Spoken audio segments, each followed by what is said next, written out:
patient, but now we take it.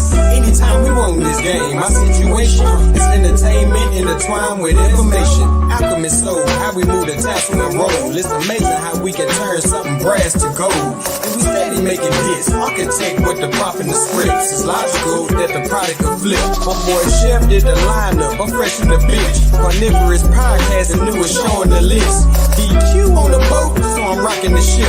Swat the music gon' be dope and the artist legit. Hold my beard, concrete cord, then stepped in the door. See, that's my man and he reppin' for show. The true savior's a player with flavor. Lexicon Taylor, lines on point like a laser. We need that paper, we building the vault. Cause you niggas don't listen, y'all be waiting to talk. Lack accountability and try to make it our fault. But opposing us is trying to arm wrestle the hawk. You coming up short on your re-up, nigga we up. Really wouldn't want to be up. I kick my feet up. My beef is ragu and my trunk is all speakers. Bills is all blue and my blunt is all reefer. With possible deniability, that boy eater. High quality whack juice by the liter. They like to call us ops, we got Oppenheimer features. That's the bomb out on the island just to teach you.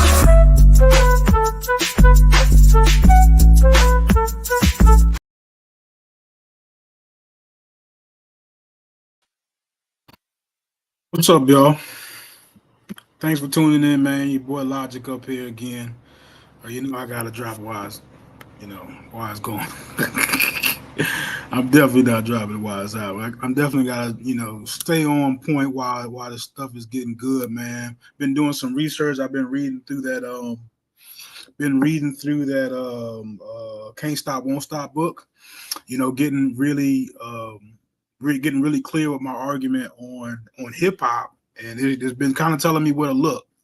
So I, for my early viewers, I'm gonna actually drop some fire for y'all right quick, man, while everybody piling up in here. Cause I think one of the things that we don't necessarily realize about hip hop is that it's very clear. It doesn't start at just one place at one particular time. It evolves. That's a big part of what hip hop culture actually is. And that's how we know it didn't start, or that's how we know the hip hop that we become accustomed to was not happening in that 1973 Hurt Party. But it actually, Bambaataa actually has a lot to do with what's multicultural about it, oddly enough. Even though his story is wild, we all know he's going through some weird cases up there right now. But as it says right here on Wikipedia, on the Zulu Nation, the Universal Zulu Nation page, it says it was an organization that arose in the 70s from a reformed gang city, Black Spades. While the Black Spades were the base of the organization, other reformed gangs contributed to additional members, notably Savage Nomads, the Savage Skulls. So who are those people? So it says the Savage Nomads were mostly Puerto Rican and African American, right? It says right here that the Savage Skulls, mostly Puerto Rican and African American. Then it goes on to read, it says members began to organize cultural events for youth, combining local dance and music movements into what became known as the various elements of hip hop culture. So who was at the cultural events doing local dance moves and listening to music? It looked like it was Blacks and Latinos. Very interesting. Figure I'll give y'all a little bit of little piece of that. I'm putting that story together so I can get a little bit more, more detailed in how to explain what people are saying when they say it's actually multicultural. Because again, it's not me saying it; I'm just reading. So I think that's a big part of how we should be approaching the situation, right? I don't want to act like I'm the expert. I don't want to act like I was there in 1973 or going to those early 1970s parties. I wasn't even born yet. But today, Let me get into my monologue a little bit right quick. Let me take this off the screen. Man, because I feel like, man, a long time ago, I can't say a long time ago, but at least for a year now, I think I've had this whole conversation figured out. And it only boils down to the two things that's actually in the title, right? You have people who feel like the best route moving forward is to fight for America, right? Which would look like, how do we find ways to benefit from policies, from getting better jobs and starting to own houses and build generational wealth here in America, right? Even though there are a lot of obstacles in our way, right? Even though we have to deal with the system that's not fair to us, right? Even in spite of all that, is that hill too high to climb, right? Is that too much for us to actually have to go through, just so we can call ourselves, a comfortable part of America? I think that's one side of it. And I'm definitely leaning towards that side. And then there's the other side, right? There's the other side that basically says that the system will never allow us to achieve any sort of success. It's always been terrible. It's always been against us so heavily and set up for us to specifically fail, right? I think that there's a lot of truth in that statement. But the last part I said it intentionally. And I know that they do set it up for us to be difficult for us, but I don't think that they're really losing when we succeed. I mean, we pay taxes, you know, we we we buy from the stores. I mean, I don't see how America itself loses from Black people succeeding. I can see like maybe local people, making really poor arguments and just having a lot of hate in their heart, but you know, it, I guess ultimately the way I look at it, I mean, it's like it's almost of no benefit for America to want to get rid of all Black people or to kill us, right? That doesn't make any sense. We represent a large majority of their labor class, of their working class. So if we're not out there doing the work, well, somebody's got to do it. I mean, the rich people are gonna come out their office and serve us coffee.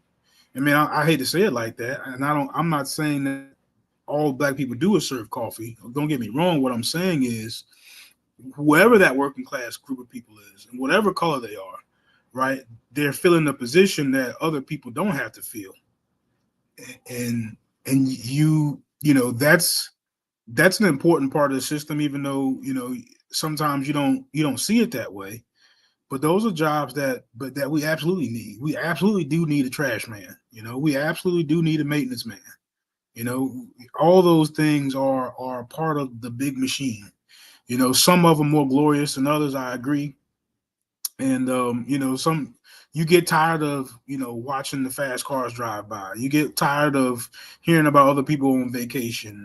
You get tired of making a wrong turn. You go into the neighborhood and be like, damn, look how big these houses is over here. You get tired of that. Absolutely. Absolutely. And for a long time, some of that stuff, if not all of that stuff, literally was not available for us. We're talking about back in Jim Crow, where you could not buy a house, right? Where you could not go through certain neighborhoods, right? You might be able to make the case of, it's highly suggested that you don't be in certain places, but you're not going to be arrested on sight. So we're not going to talk about the extreme scenarios with sundown towns and things like that. We're going to leave those as outliers for now. But for right now, for this conversation specifically, we're talking about weighing the difference between fighting for America and trying to form your own nation, right? Because I think that that's what ultimately other people are trying to do.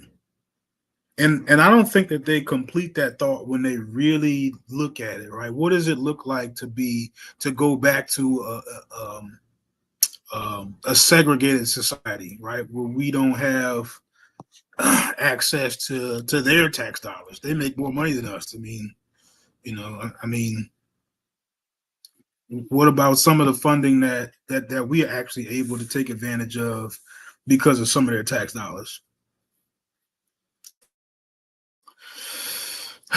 I think it's a very good question. And I think that that's at the heart of what everybody is actually talking about, especially these other organizations like FBA, like Pan-Africanism, like ADOS. All this stuff really stems from Black nationalism. That's all it is. Some kind of way they're trying to make sense out of forming a new nation within America. Even if they're trying to go somewhere else, they're trying to be American wherever they go, right? Like they're trying. I find that so funny. You trying to go to Africa to be an American? That's crazy. You want to go to Africa and take your Wi-Fi, and take your Corvette or whatever it is you're driving. You want to be an American. You don't want to go over there and live in a hut. What? So I find that question, or I find that conversation interesting. It's intriguing, but I also feel like every time in my head when I try to flush it out, right, when I go through all the possible scenarios of separating from America, widely considered the most powerful country on earth, it just doesn't make sense to me. I can't make it make sense. I can't make it make sense. There's a lot of different things that you would need to form a nation. And a flag is just something real super small, right? What about a military to protect whatever resources you have? So you go over there and I don't know, let's say y'all go make a couple oil refineries. I mean, what's to stop anybody close by from just saying, I'm gonna take that? I mean, what about some of these independent nations now? Like now you're fair game for anybody who want your oil refineries. You're not even under the protection of America no more. And not to mention, right, I think that we are moving along. I would, as I say all the time, we're not moving as fast as I'd like it to. And the conversation should be, how can we, speed this up a little bit, rather than just straight off derail it into something completely different.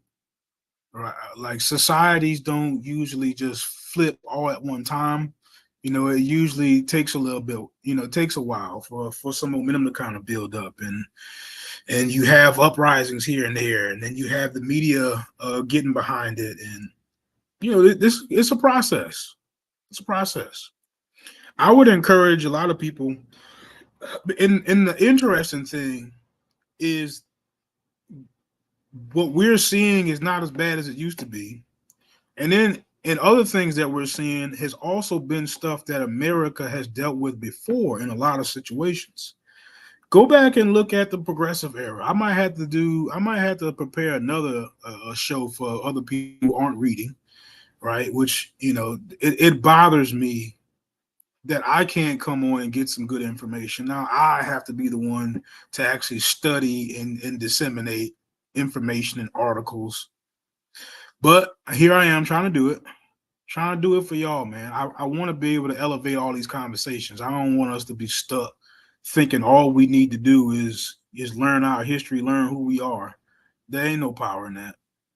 It might make you feel good, but it ain't nothing you can do with it. All right, so let's start here. I actually asked ChatGPT a very interesting question earlier today.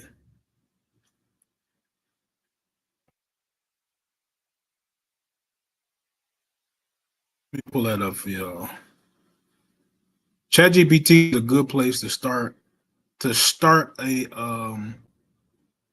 start your research. It can give you, maybe point you in the right direction. Sometimes it summarizes a little bit too hard.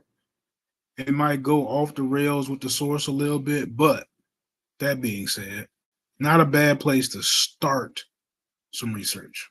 Kind of like Google. So let's just start here. Let's get ASCAC off my screen right quick.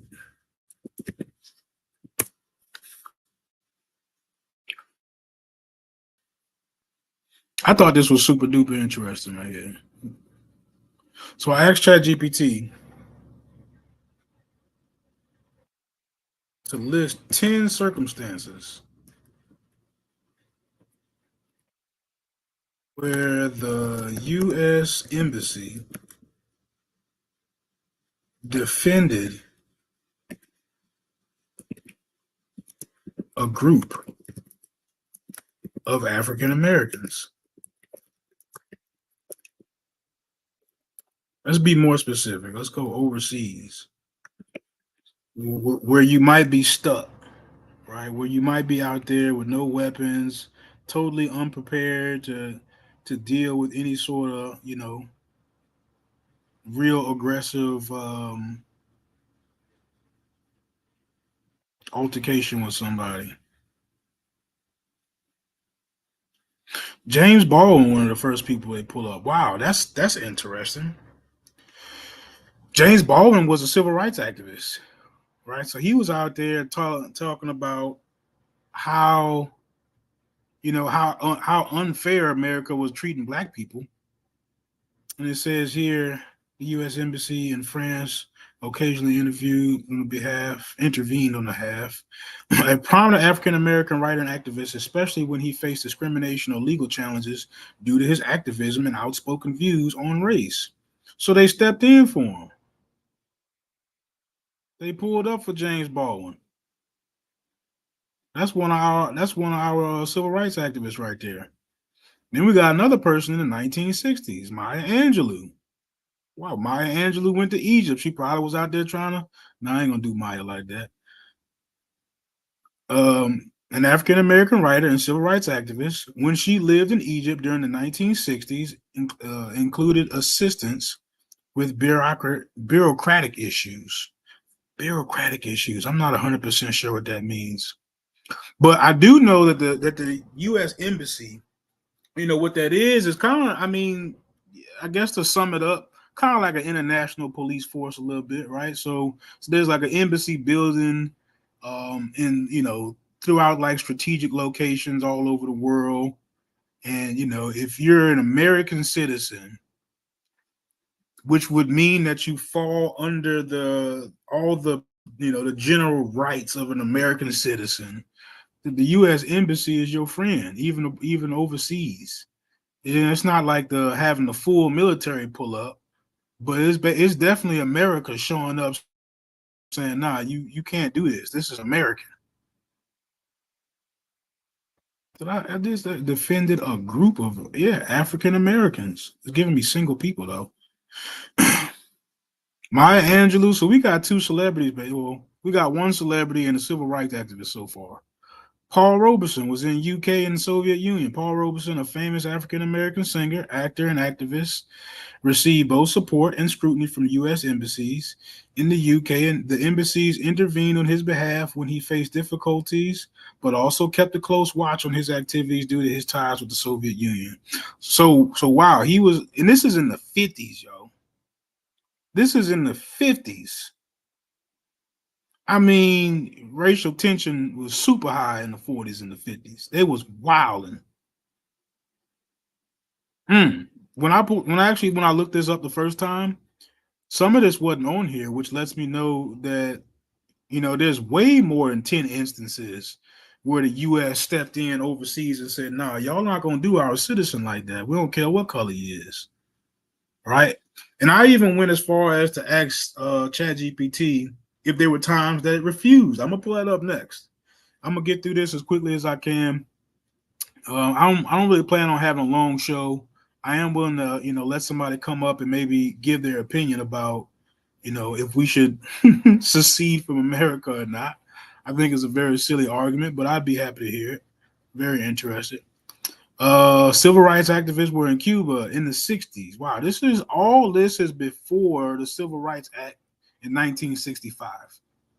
So far we got all this activity on the U.S. stepping in on the behalf of African Americans while they were in trouble overseas.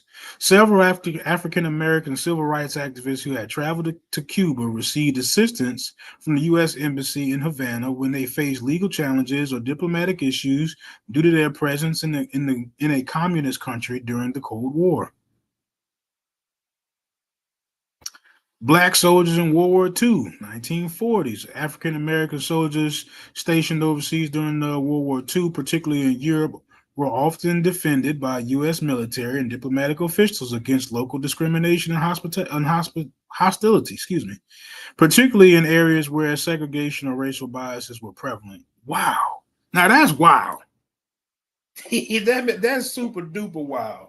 That they went over there, and based on what this is right here saying, that they wouldn't let them face no racism across the seas. But when they came back, they gave them a double dose of the racism. That's crazy, but that's what it say. That's what it say. We just moving along, going, with the evidence here.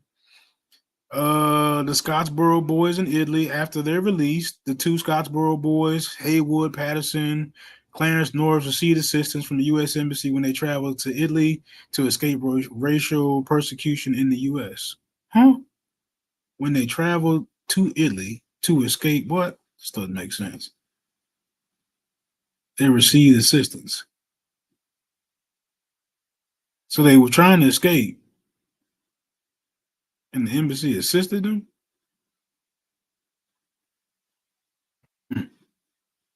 Interesting.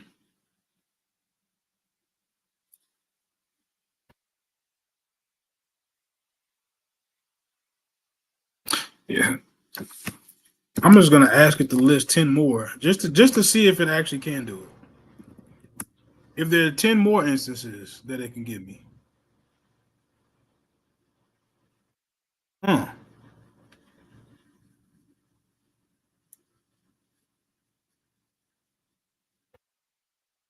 Wow. I mean, apparently it goes on and on and on. So let me give you the other side of the argument. I'm not unbiased. If I'm wrong, I can be wrong sometimes. I don't act like I know everything.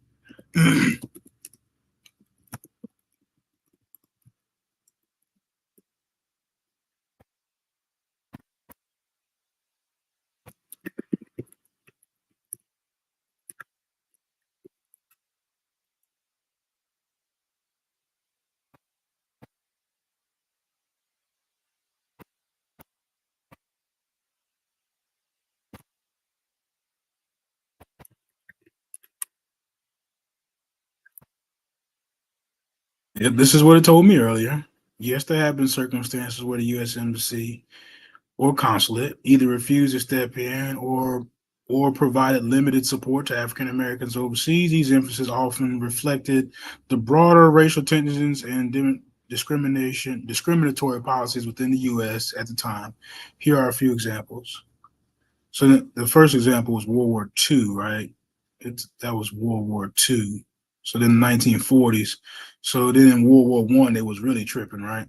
World War One, African American soldiers in France during World War One, African American soldiers stationed in France often faced discrimination not only from their fellow American soldiers but from the U.S. military leadership.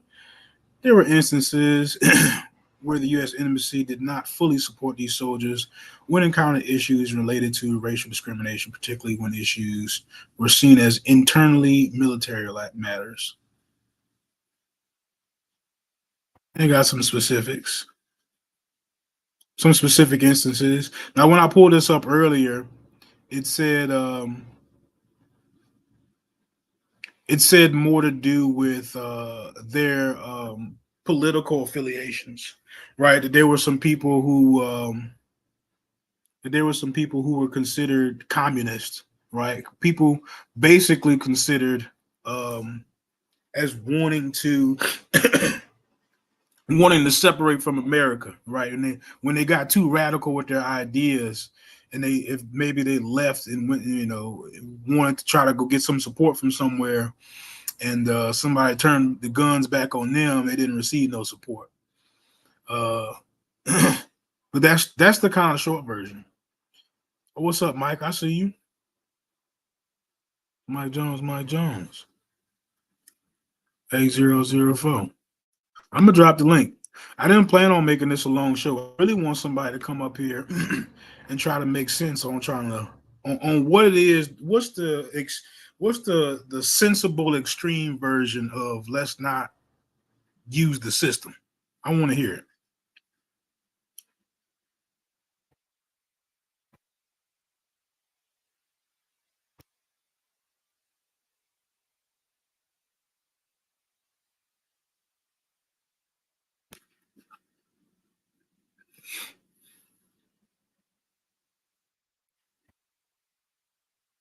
Turn your mic on, turn your camera on right quick before I let you up.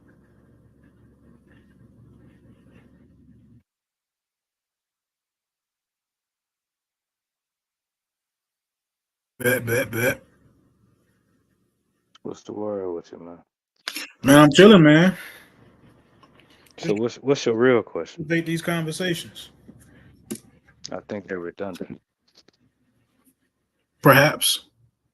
Yeah. Perhaps, I feel like a lot of times I gotta say the same thing over and over and over again, and people they'll still misinterpret what I'm saying. So, it's kind of like yeah, all right. So if I make it plain, what you trying to say? No, just say what you're trying to say. Right. I'm saying black nationalism doesn't work. Why not? Because you need too much. You need your own currency. You need your own military. You need your own resources. You need your own land. And last I checked, I think most of the land that like the good land is already took. And here in America, it already belongs to somebody. And if you're trying to go somewhere else, then you got to take it from them. And then, so how are you going to take it from them with no military? How are you going to build a military with no money? It's just too much. Every time I play the scenario out, it doesn't make sense. I got you. You don't have the energy. Is white nationalism stupid too? Hell yeah. Does it work? In what way do you say it works? I said, does it work? You asking me, does it work? Yeah. I don't think so. Name a time. No, you think it works? I mean, why would you say ours wouldn't work? What are you comparing it against? I would say it didn't work when they tried it with Jim Crow. I say they went on. They did it. They did it for as long as they could, and then what's his name? Thurgood Marshall took him to Supreme Court and said, "Look at this," and y'all not following it. And it was like, "Damn, he right. We can't do that." Brother, right? Say what? Yeah, Thurgood Marshall's a black man. Yeah. Yep. The only time that white nationalism didn't work is when they came against us. Compared to the world, when did name a situation where it didn't work? Who you talking about when you say us? Shit, let's just use Africa for example. Did white nationalism work there? No. Okay. No. Man. Matter of fact, white nationalism. Hold on, let me explain why I know it didn't work, right? Because I think it's 1885 when it had the Berlin Conference. If I'm not mistaken, Germany got like the really small portion of Africa, and at the time they didn't realize like that their portion that they had some like really rare resources. They wasn't sophisticated with their mining techniques to be able to, I think it was like uranium or something like that. They didn't even know that they were sitting on uranium, right? And France, they got like, I think it was the Congo, and they mining up all the diamonds, and they money skyrocketing because everything that is basically right there for them. They don't got to do nothing special. So Germany was kind of mad about that. You can't give me a time, right, where all of Europe was just united. That's why they have different countries, different languages. That's not what I asked. I said, does white nationalism work? You said no, right? No. I said it worked in Africa. Listen, you got Africans, PMs, whatever judges, right? They got on George Washington wigs right now. Hell yeah, it worked. And it's still working. Who are you comparing us to exactly? That's my question. I mean, so far, I don't think I made any comparison to anybody. But You said so 1885. That's after slavery ended here in this land, right? So then they went on to some I'm other not shit, sure right? when the abolition, or I'm not sure when. 1865, according to the records, is when it ended here. You said 1885, Okay. right? Oh yeah. Okay. Yeah. If it's Yeah, yeah, yeah, 1865, yeah, it'd be yeah. after. So, Okay. so they moved on to the bums. Okay. Let me ask you this question though. You've been riding for the Latinos and everybody else, right? You know, cool, right? Let's just say that they made rap. We ain't got nothing to do with it no more, right? No, They made I didn't say they that. made right. No, no, I'm just saying. Why does Let's it just say why does that. it make you feel like that? The No, fact no, that no. Gee, I don't Latinos care. had My some my early people don't. participation. My people don't care because it's been happening since back in the day when white people was been stealing patents and everything else, right? This is nothing new. For some reason, you don't understand that, right? Let's just say they have it. Cool, right? Cool. Now, what what do you think about this? What if my people, right, voted with white people, right, to rescind the 14th Amendment? Would it hurt us? What's the 14th Amendment? Birthright citizenship. To rescind it? Yeah. Um, I think that's kind of unheard of. And plus, something like that would have to go through No, no, I said Congress and would it hurt us? Senate. Yeah, I get it. Would it hurt us? Hell yeah, it hurt us. How? I think that would hurt everybody. No, I said us, not everybody. It would definitely hurt us How? because it specifically it's the amendment that says American citizens they fall under the protection, right? Cool, right? That's right. Cool. So So would you? basically, that'd be like saying you can't even call the police no more. Cool. So would you admit that we're not being protected already? So you can't call the police right now? No, no. What I'm saying is this: if we agree with white people to rescind the 14th Amendment birthright citizenship, right? We can't be deported. How would it hurt us?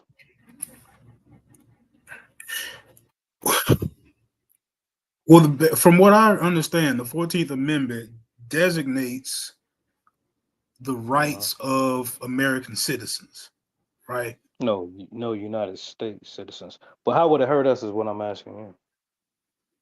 Because it would then become unclear of who's protected under these laws. Why would it be unclear? We just us as a people, 40 something, we really like 80 or 100 million, right? Let's just go Right. with the record. 40 Right. something million renounced their citizenship, right? hmm How I would it think I hurt think us? it opens the door for some For what? egregious stuff that they did in the past where they was What able would, to what, I don't know. What would they label do? us not citizens and stuff like that. Listen, it would end all the affirmative action, DEI, it would end all that. If we hmm if we back out the system, how would it hurt us?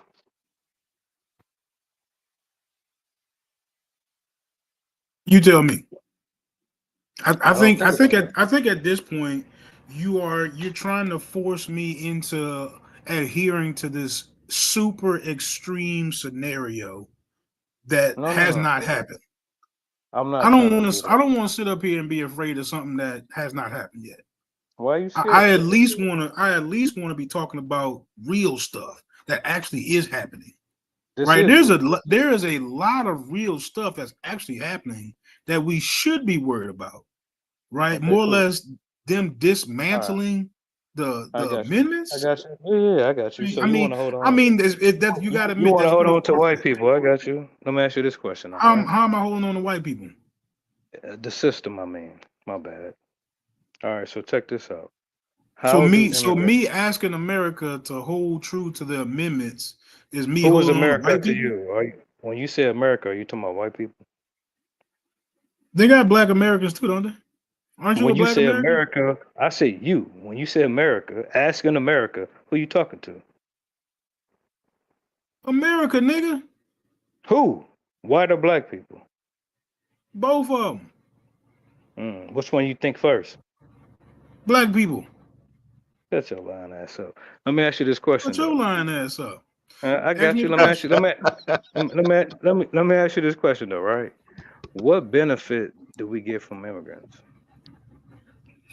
I think immigrants are real dangerous to, like, when I say real benefit. dangerous, No, say just what benefits? Don't worry about it. Yeah, what benefit? To us, particularly. Not to the country and none of that shit. You talking about the black people, right? Yeah.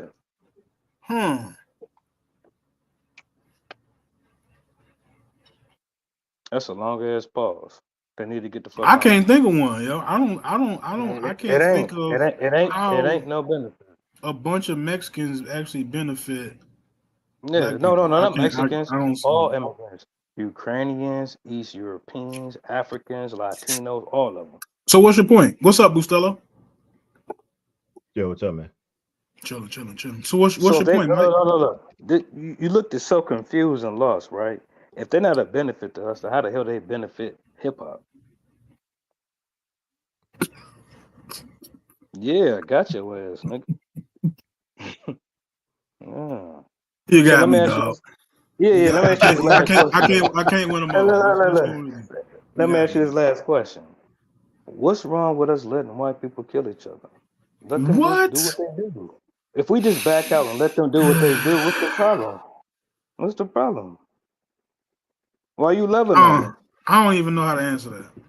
Why you loving on them? I don't know. I'm pretty. I guess I'm a pretty peaceful guy. I'm a lover. You ain't even gotta care. All you got to do is do what you do. Let them kill each other. Right. You don't want to do that though, You know, I'm about to ask you a crazy question. Yeah, I mean, I'm not sure how to answer that. I would like to think that confusion gonna cost you your life, man. You better. I would like to think that, you know, while I'm not in the heat of battle, and I have an opportunity to try to think my way through these issues, I'd like to think that right now. Battle? You ain't in battle. Yeah. Battle. Every day you wake up, you strap on your armor, nigga. What the hell are you talking about? I wouldn't call that battle. My life isn't in danger right now. It's not. Who? You? I'm in no danger of sitting right here at my computer and dying until you leave your house. Yeah, come to your house. I tell you what though, right? They come to my house for no reason, with no warrant, all of that kind of stuff. Yeah, check this out. Look, I know you. I know you knew. I know you knew, and you trying to figure it out, right? Check this out, right? Okay. My people, we gonna let the chips fall where they may. Okay? No, you know what? This is. Let's check it out. We're gonna let them all die.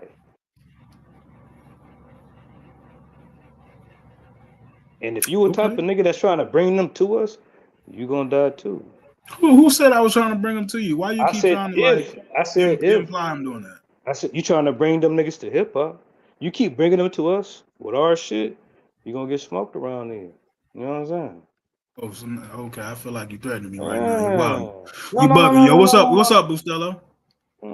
Yeah, man. I already said what's up to you, man. I don't know what they don't try to divert, man. Yeah, I'll keep saying what's up, man. But I want to hear what you gotta say. I mean, I don't know where to go with this guy, man. He's talking about killing people. I'm trying to keep the show kind of clean.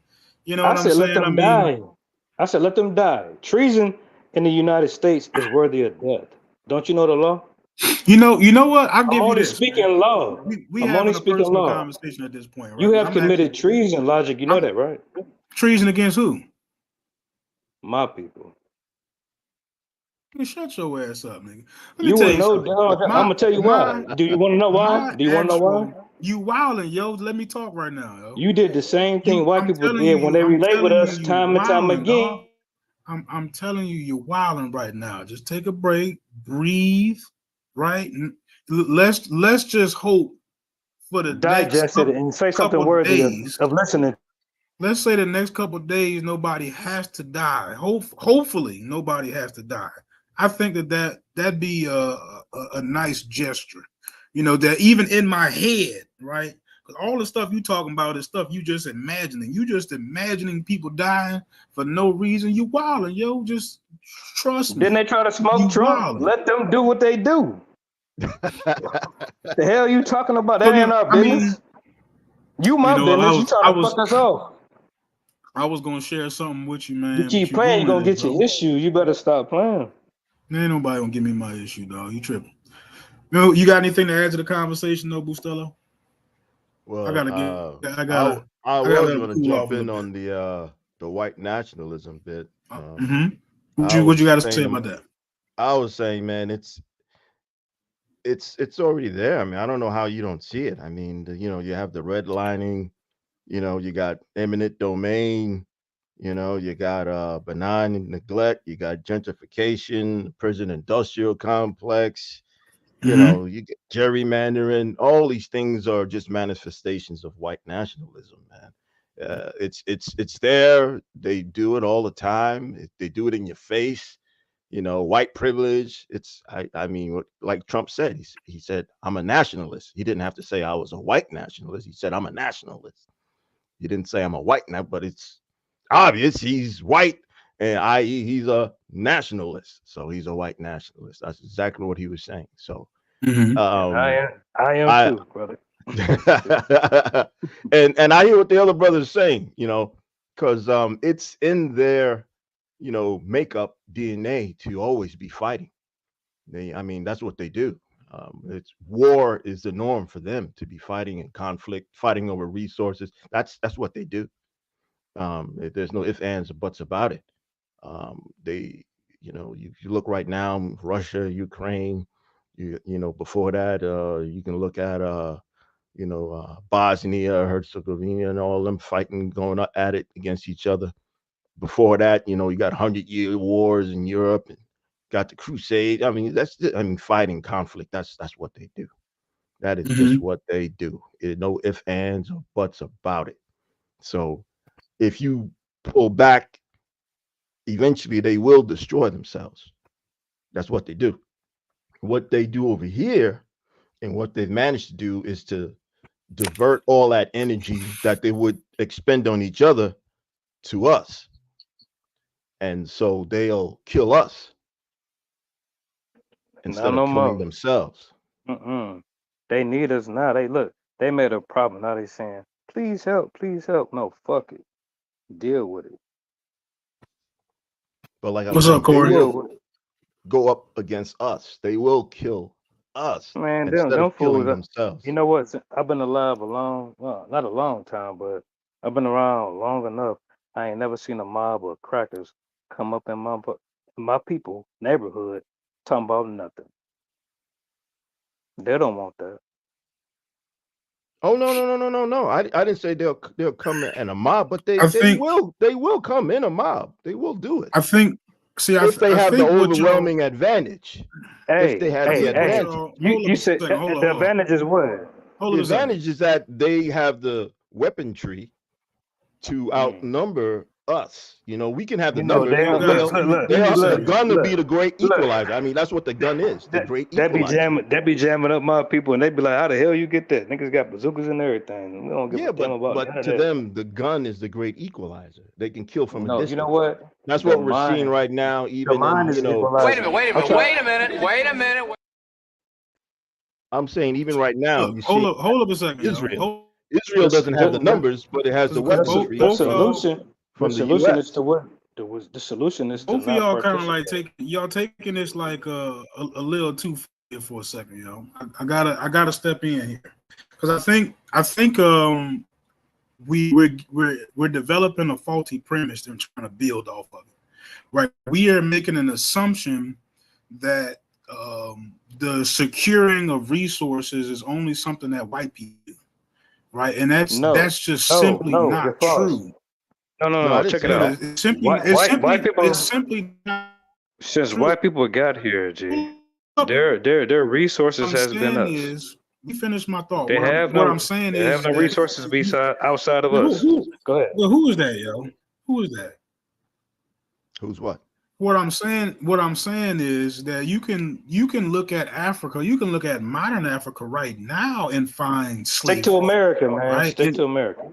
You can no, what I'm trying to explain is that having a us versus them mentality isn't something that's It's not a we don't have no white. beef. It's We not don't a have no yo. enemies. Stop interrupting me, yo. Stop interrupting me. I'm trying to get my thought out here, and I'm actually telling you something I know is actually real. This is something that you can find anywhere you kind We of don't look give a at it. fuck You know, about but Africans though, nigga. Go ahead. all right, my nigga. So look, that's how we doing it. So look, what I'm saying is you can't build off of the premise that only white people have this propensity to want to be the bigger group and capitalize on the smaller group. That's not something that's only an experience that white people have. African people have it, black people have it, European people have it, Asian people have it. That's a part of human history, right? So I know what's unfortunate is that we represent a large population of people who are being oppressed by that very thing, right? And I'm not sitting up here saying that it's fair, but I think that to some degree we're in a situation where we can kind of think through this, right? And it's like, to me, on the other side, there's only two sides of that argument, right? There's like, pick up your gun and go to war, which makes no sense to me. Russia has nuclear weapons, a whole military, their own currency, and they not trying to just run up on the United States. And we think we're gonna use the American dollar to run up on the Americans. No, see that it breaks down real quick for me, and it stops making sense real super duper early. So that's what I'm saying. I'm not sitting up here saying it's fair. I'm definitely not sitting up here saying it's easy. You know, I think, you know, with as much room as we have to cover, right? I think most of our problems really have more to do with the wealth gap. I think if we start trying to think of ways that we can close this wealth gap here in America, I think a lot of those kind of like, I guess, civil liberties, I think that they will kind of slowly kind of fix themselves as our general education goes up, as our general living situation goes up, as our you know, property value, our assets value, all those different things are correlations with our American experience, right? When you go to you know, super high populated white states, and you know, their crime is concentrated in their impoverished areas too. Their low education, you know, low income areas are the same places where you would find the crime too. And it's not, you know, it's not a matter of necessarily who has a propensity to do more evil, right? The human experience isn't really about necessarily good and evil. I think our human experience is a lot more about like kind of getting through these scenarios, because we can't unwind modern civilization. Modern civilization has been going on, you know, 6,000 plus years now. And in modern civilization, you have people on the top and people on the bottom, and then you have the even smaller level with people in the middle, or I mean, probably in America's case, you know, the people at the very top, right? And then you might have a nice little increase of people in the middle, and most of the people are going to be on the bottom. But that's how capitalism is set up, right? And in our particular version of capitalism, right, it's certainly not as bad as third world country bad, right? It's certainly not as bad as not being able to go, you know, overseas and still not being considered an American citizen bad, right? I mean, they don't. I'm not sitting up here again. I'm trying to emphasize it because I hate when people say I'm actually fighting for the white man. I'm really not. All I'm really trying to do is at least create an environment where we can up the level of the conversations to where we're talking more about some realistic solutions rather than picking up our gun and going to the nearest wherever. Like, that doesn't make any sense. Like that's terrorism. That's stupid. I don't even feel right talking like that on my channel. Like it just sounds crazy. Yo, Mike, you got one more shot, yo. No F-bombs. None. Zero. My bad. I ain't know the cursing was the problem. My bad, man. Do me a favor though, right? Interrupt me gonna be a problem too. You should interrupt you. Say something. Yeah, interrupting me is gonna be a problem. I just did right now. Is it a problem? What you gotta say? All right. Why? What benefit of white people to us? I don't know. So Exactly. what are you gonna do about it? I'm gonna let them die. We don't have to do nothing. Why are you making it more than what it is? Okay. Great. Do you remember 1776? You remember that? It was the white people talking about the British is coming. The British is coming. We had to help them then. We done helping them. Okay. Now either you gonna get down or you gonna lay down. That's on you. Now I wanted to show you something that you probably not aware of. Right? I'm in a chair right now. I'm sitting down. Does that count? I mean, you're not listening though. I am listening. I mean, I'm trying to. So you're being unrealistically extreme, and I'm being honest with you, right? Oh, so wait. It sounds like all I said was for our people not to participate. How is that being? Yeah, at this point, it sounds like you're the one actually being redundant, right? You keep saying let's let them pass away, as you're saying, and I'm trying to clean it up. I said let them kill each other. That's what I said. Ain't that right, what I said? And I'm saying that that's let the niggas kill each other. Necessary. I heard you. Niggas kill each other too. I heard you when you said it the first time, yo. I mean, I heard you. I mean, so okay, I heard that. What else you Would got? you agree that it's a white on white crime epidemic in America?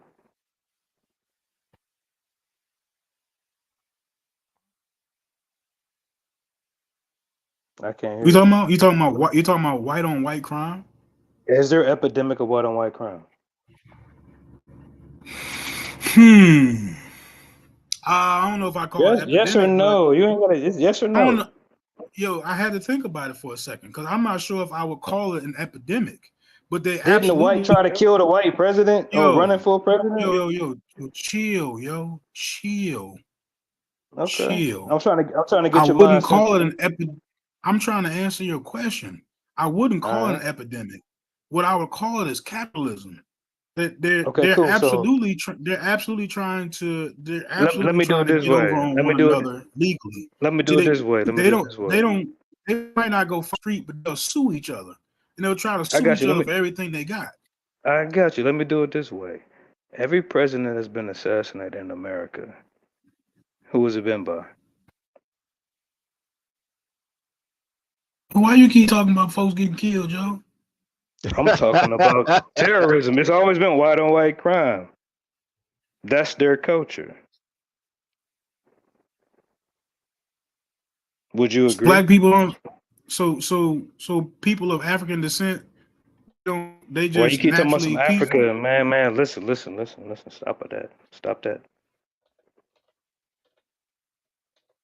Yo, hold up. I gotta move this around, yo. I want to hear what everybody else got to say.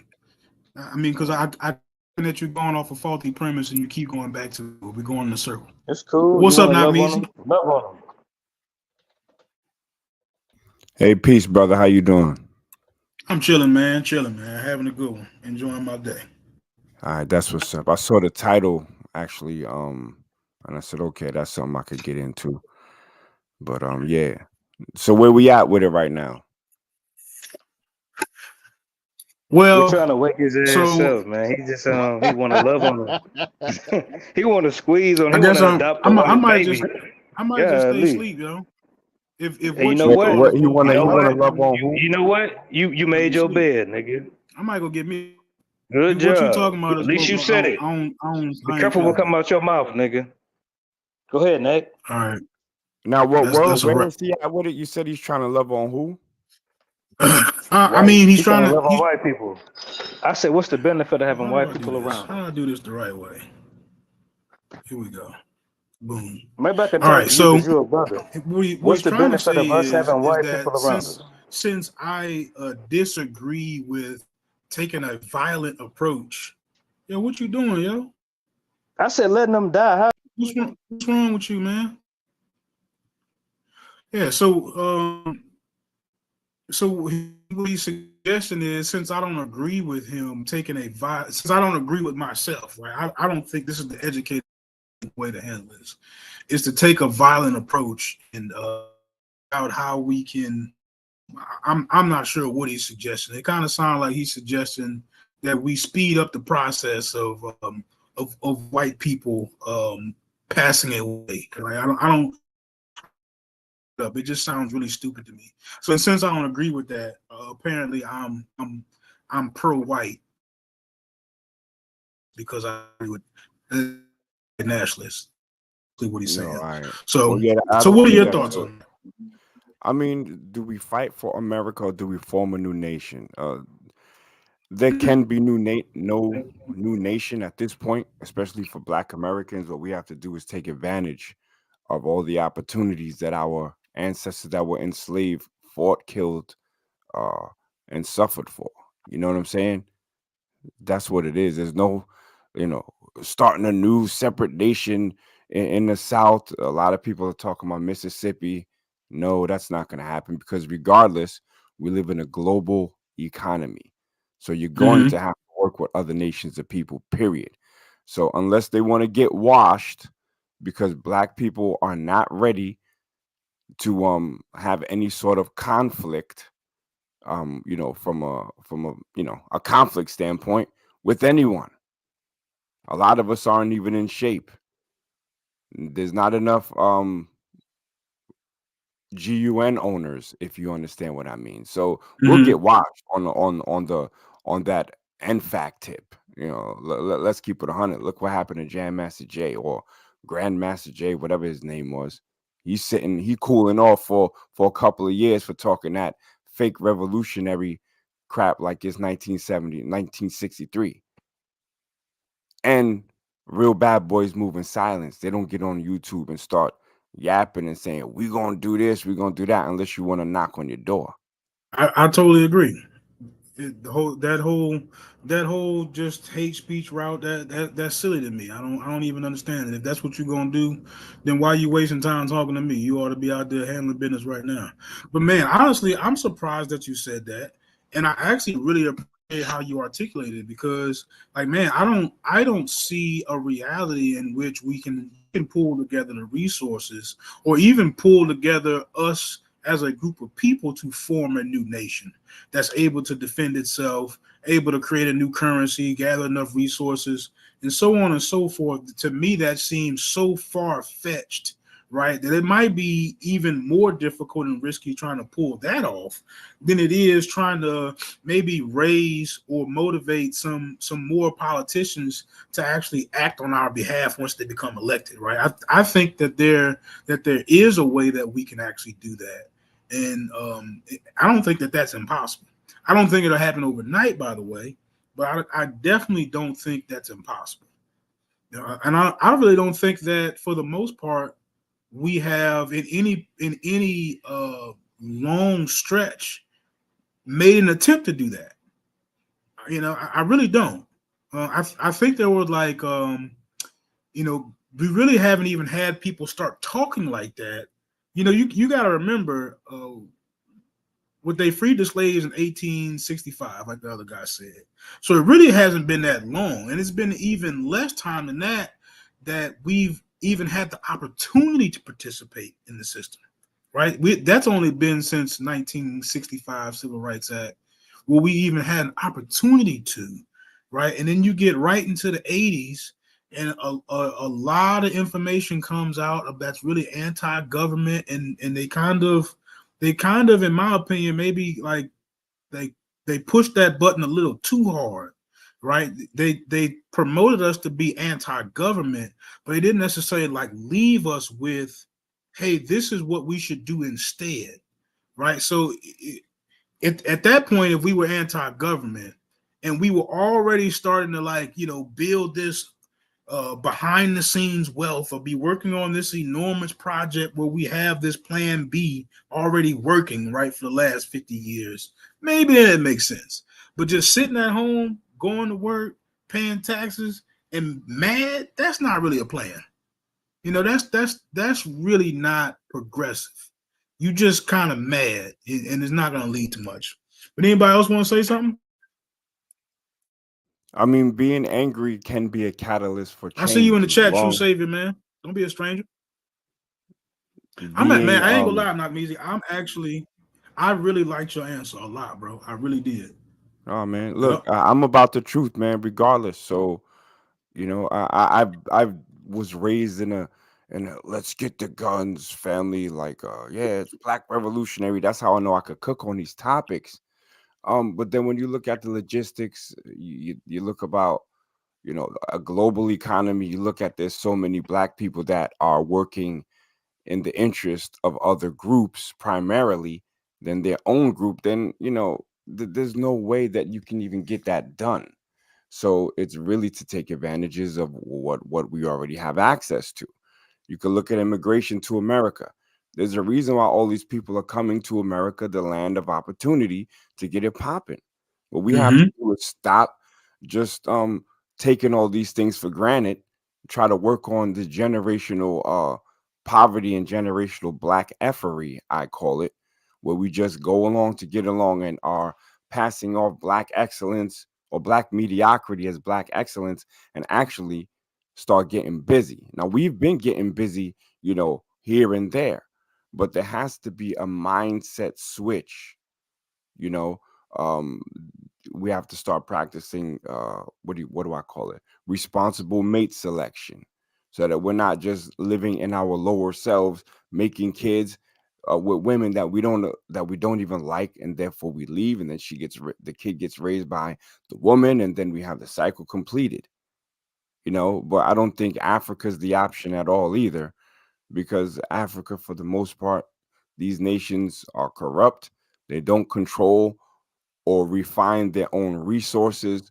They're in these 360 deals with European companies. So there's really no other option for us except to get our stuff together in the place that our ancestors were raised in. I totally agree with everything you say. You got anything you want to say to that, Bustelo? Um, when you went, it seems to me like you skipped right past what I'm trying to remember exact words, but I do remember um, Malcolm X and Elijah Muhammad, and they were talking about being a nation within a nation. You skipped right over that when you said I'm trying to remember what you had said about their since slavery, you know, since we got free. I think you said 1865, I mean 1863, and you went right past them and said you can't see it, and then you said, well, maybe it could happen. And you were saying that no one has really brought that to the forefront, like a black leader or someone. But I do remember, you know, Malcolm X and Elijah Muhammad bringing that to the forefront. I think that was one of the main things about the Nation of Islam. They were talking about being a nation within a nation. You had your own stores, you had your own people policing your neighborhood, you had your own banks, you had your own, and that's what was happening to a large extent, especially over here in Harlem, especially over there in Chicago. And this is during the 60s. This is during the late 50s into the 60s, when when Malcolm came into the nation and it really started um spreading, with him being Mm-hmm. the spokesman. Mm-hmm. um I remember, growing up in New York City, seeing a lot of stores that were owned by us, run by us. And I remember talking to people who are, you know, in their 80s now, and they would tell me, you know, this was black owned, that was black owned, this was black owned, that was black owned, this was black owned, that was black owned. And I think what happened, you know, with the integration and what, like Martin saying, you know, I fear I, you know, integrate into a burning house. That sort of took us for a loop.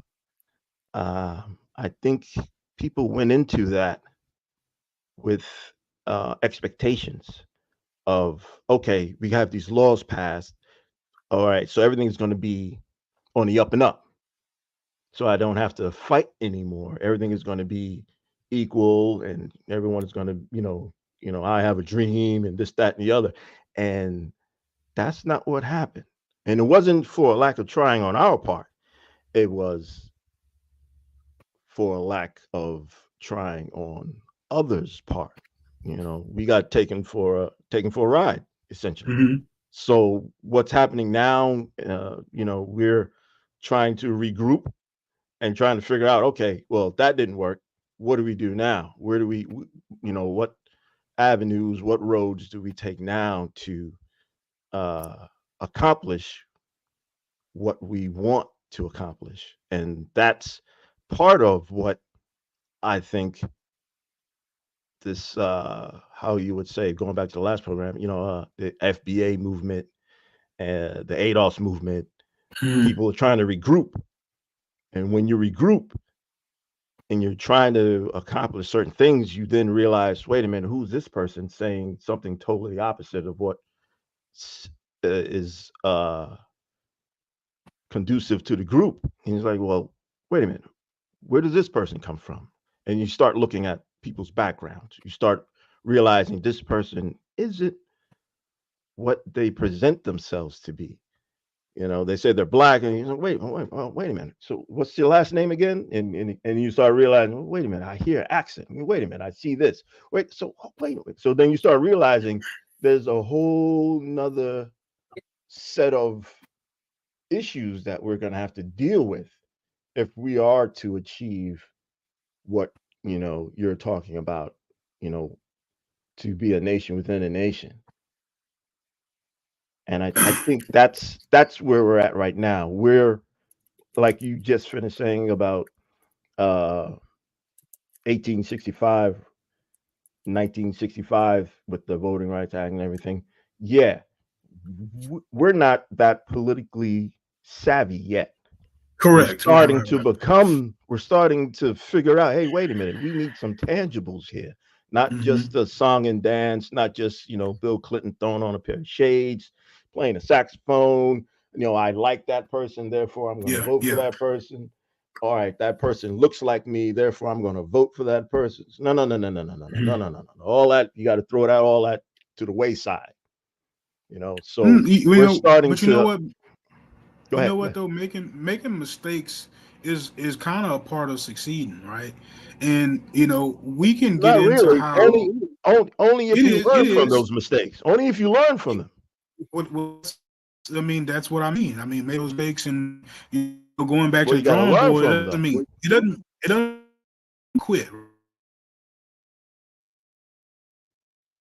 I think my connection's tripping. But I know you said something where you were talking about like where the Nation of Islam was, talking about building a nation within a nation, and really what they really attempted to do was make something that looks a little bit more like Chinatown.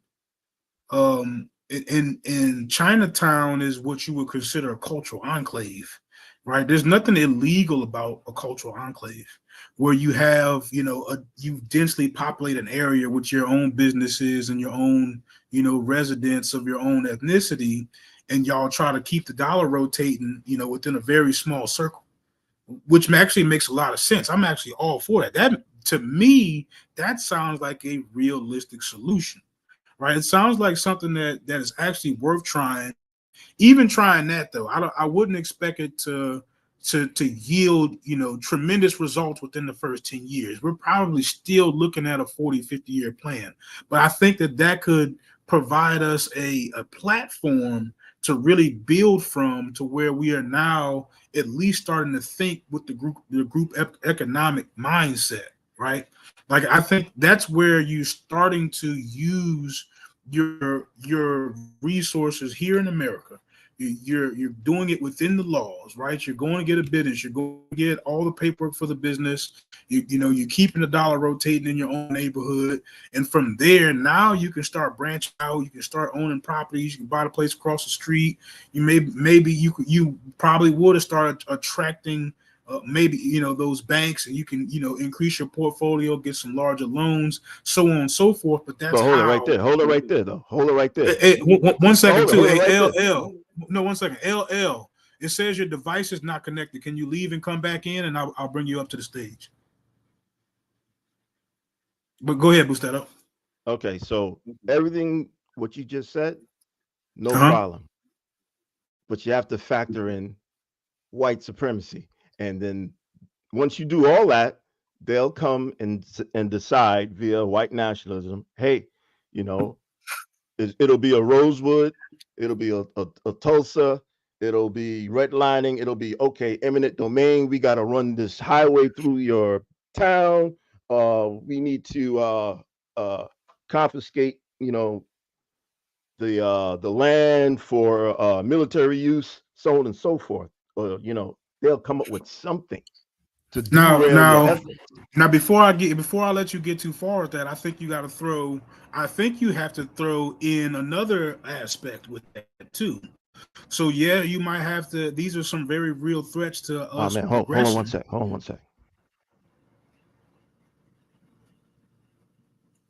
What? So I think that those are like some very real threats to us progressing. But sorry about that, man. My headphone jack came out. I couldn't hear a word you said. We would be good. You probably now you all good. I think that on my internet. I think we would benefit a lot from throwing in maybe like just a can-do attitude a little bit. I know that sounds small. It sounds silly, especially when you're looking at something that's gigantic as white supremacy and the system, and the system against us, right? I saw a hit in the chat. I mean, all these are real obstacles that we have to face. Now, the way I see it, right? Let's take the stakes down and analyze the decisions. Let's say if we're out shopping for cars, we don't have the greatest job, we don't have a huge down payment, we got kids at home, and we need to get to work, right? And we work, taking the bus. I'm having to travel an hour and a half a day. At what point do I quit trying to get a car? They got solutions for that already. They got dollar vans. They got, But get what I'm saying. You won't stop. You have a need that you have to feel, and these obstacles are not going anywhere. So you to some extent, right? You do need this level of resilience. So for me, I have a lot of resilience. And I would say I had a really strong family structure when I was growing up. I'm lucky in that regard, right? So I feel like I know who I am. I know where I come from. I know who my people are. Some people emphasize knowing who you are to help develop that level of resilience, which if that's how you do it, cool, you're gonna need that. But we also have to understand that you gotta keep pushing. Right. I don't know if you've ever read Napoleon Hill. I've read some of it. Right. I think is it Think and Grow Rich, and this is like way back in like the early 1900s, where he just went around interviewing all the richest people in America, and he was asking them about how did they get there. And oddly enough, he got responses that he didn't expect when he started, and people were basically telling him like, "Yo, you just can't quit." And these were white people in like the 40s or the 30s or something like that, talking about how many times they failed. Yeah. Hey, I brothers, mean, I mean, it's 3 o'clock in the morning over here. That's why I don't hey, be Wow. no, hitting you Oh wow. good, man. panels I like that. appreciate you showing up, All right, bro. peace, You peace, got man. Yeah. anything you want to say for your rollout, bro? I do because I gotta get this money in the morning. But you mentioned you know where your people come from. Where are Mm-hmm. you a Black American or are you like Yeah. My Black? family's been in Louisiana for a long time. Yep. Perfect. I have a question for you then, brother. What is the Mm-hmm. opposite of white supremacy? Black supremacy. No, the opposite of white supremacy. Mm. What's the other side of it? What's the other coin of it? It's black inferiority.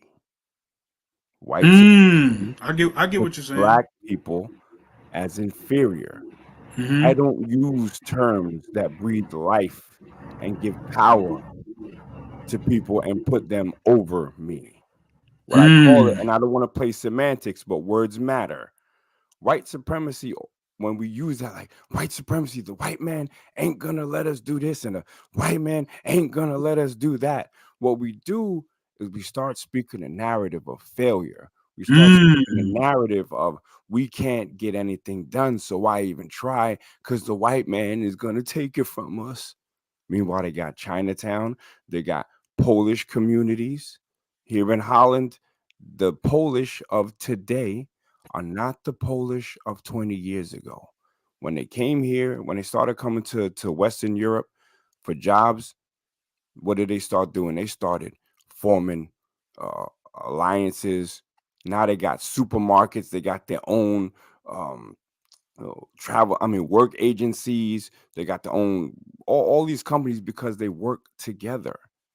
They know that Dutch people can't stand them, but that Mm-hmm. didn't let them stop it. Then they say, "Oh, it's Dutch supremacy." No.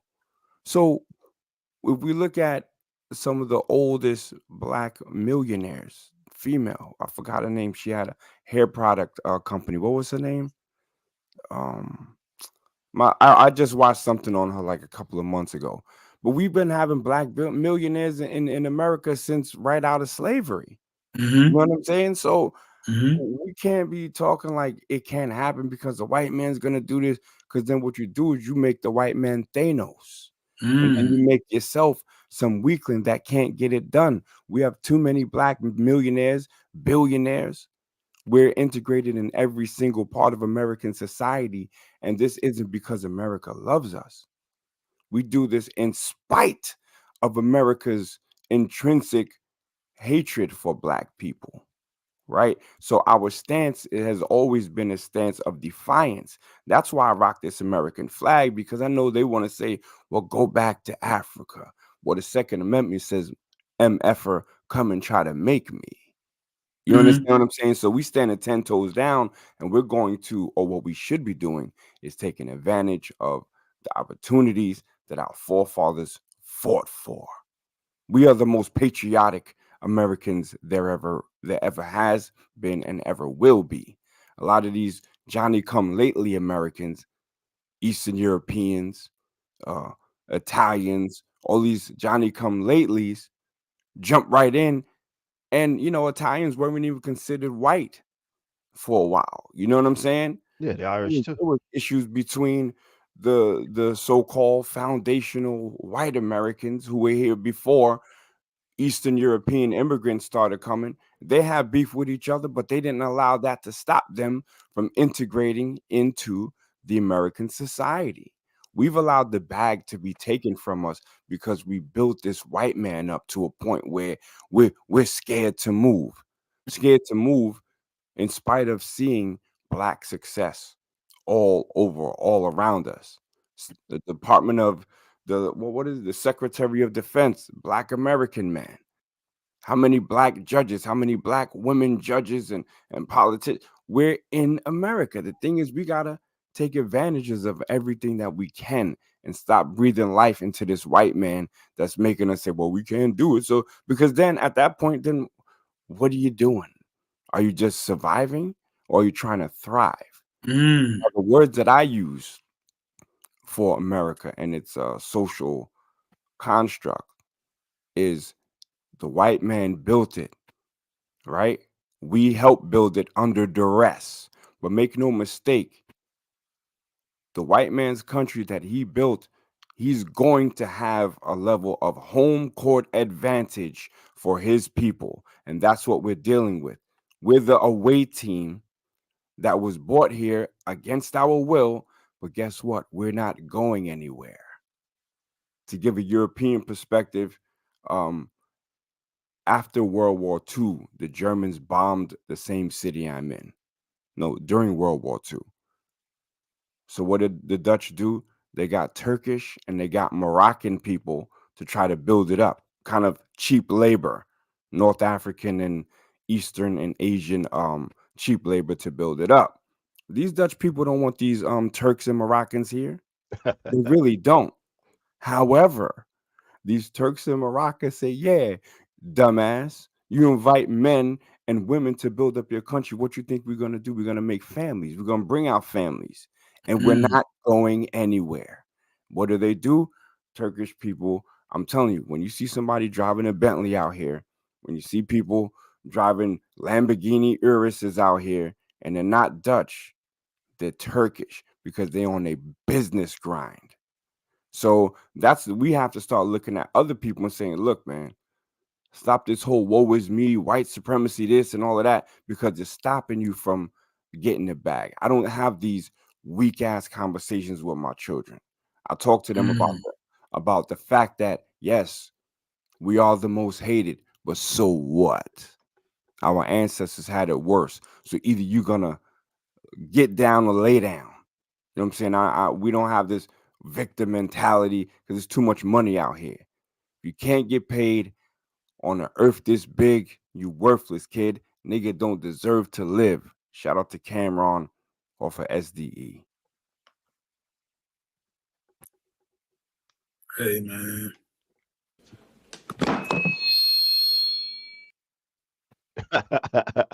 You killed it, bro.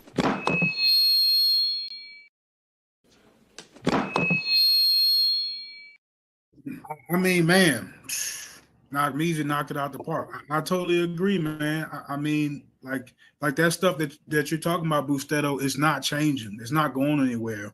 In some kind of way, we gotta figure it out. In spite of all those obstacles in our way. I hear what Knockmeezy is saying. I hear what you're saying, but I'm trying to keep it balanced, and the expectations, you have to say to yourself, okay, yeah, I hear what he's saying, but these cats are playing for keeps, and we have to learn how to start playing for keeps.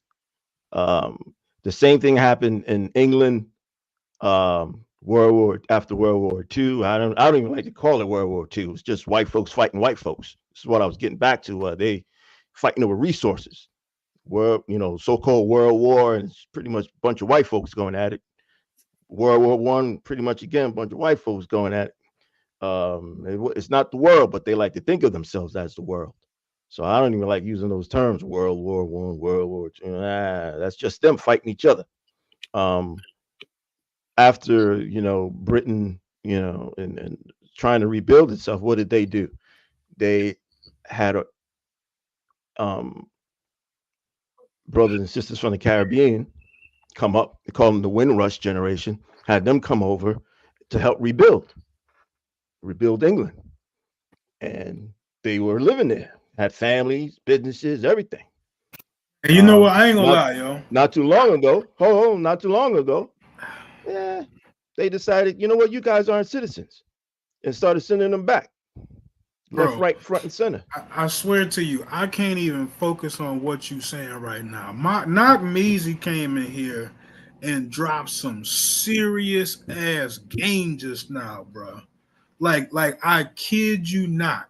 And it really is it's this simple, but this is a hard thing to actually do. Just be like, man, I got this. Like bro, and it kind of takes that. Right? It takes that. It takes that if you're gonna succeed in anything.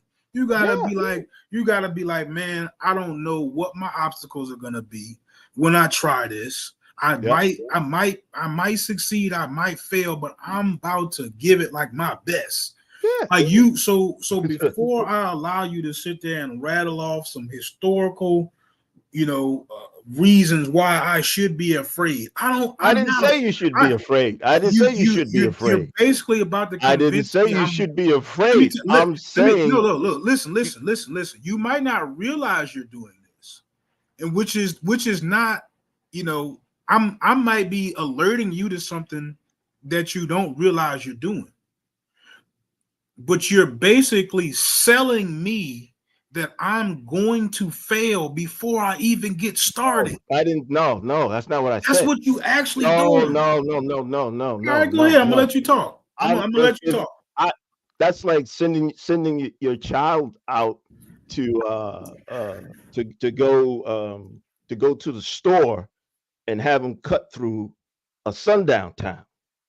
You don't do that. You tell your child, hey, listen, if you want to get to almost like, let's say, Yusuf Hawkins here in New York City, he wanted to go buy a car. He went to go buy a car in Bensonhurst. They killed him. Now, did he know about the dangers of Bensonhurst? Did he know about the neighborhood, who lived in Bensonhurst? Did he know hey, wait a minute. I'm not from New York. I don't know what all that means. Oh, yeah, okay. Are you saying he went to like a white establishment and they took advantage of him?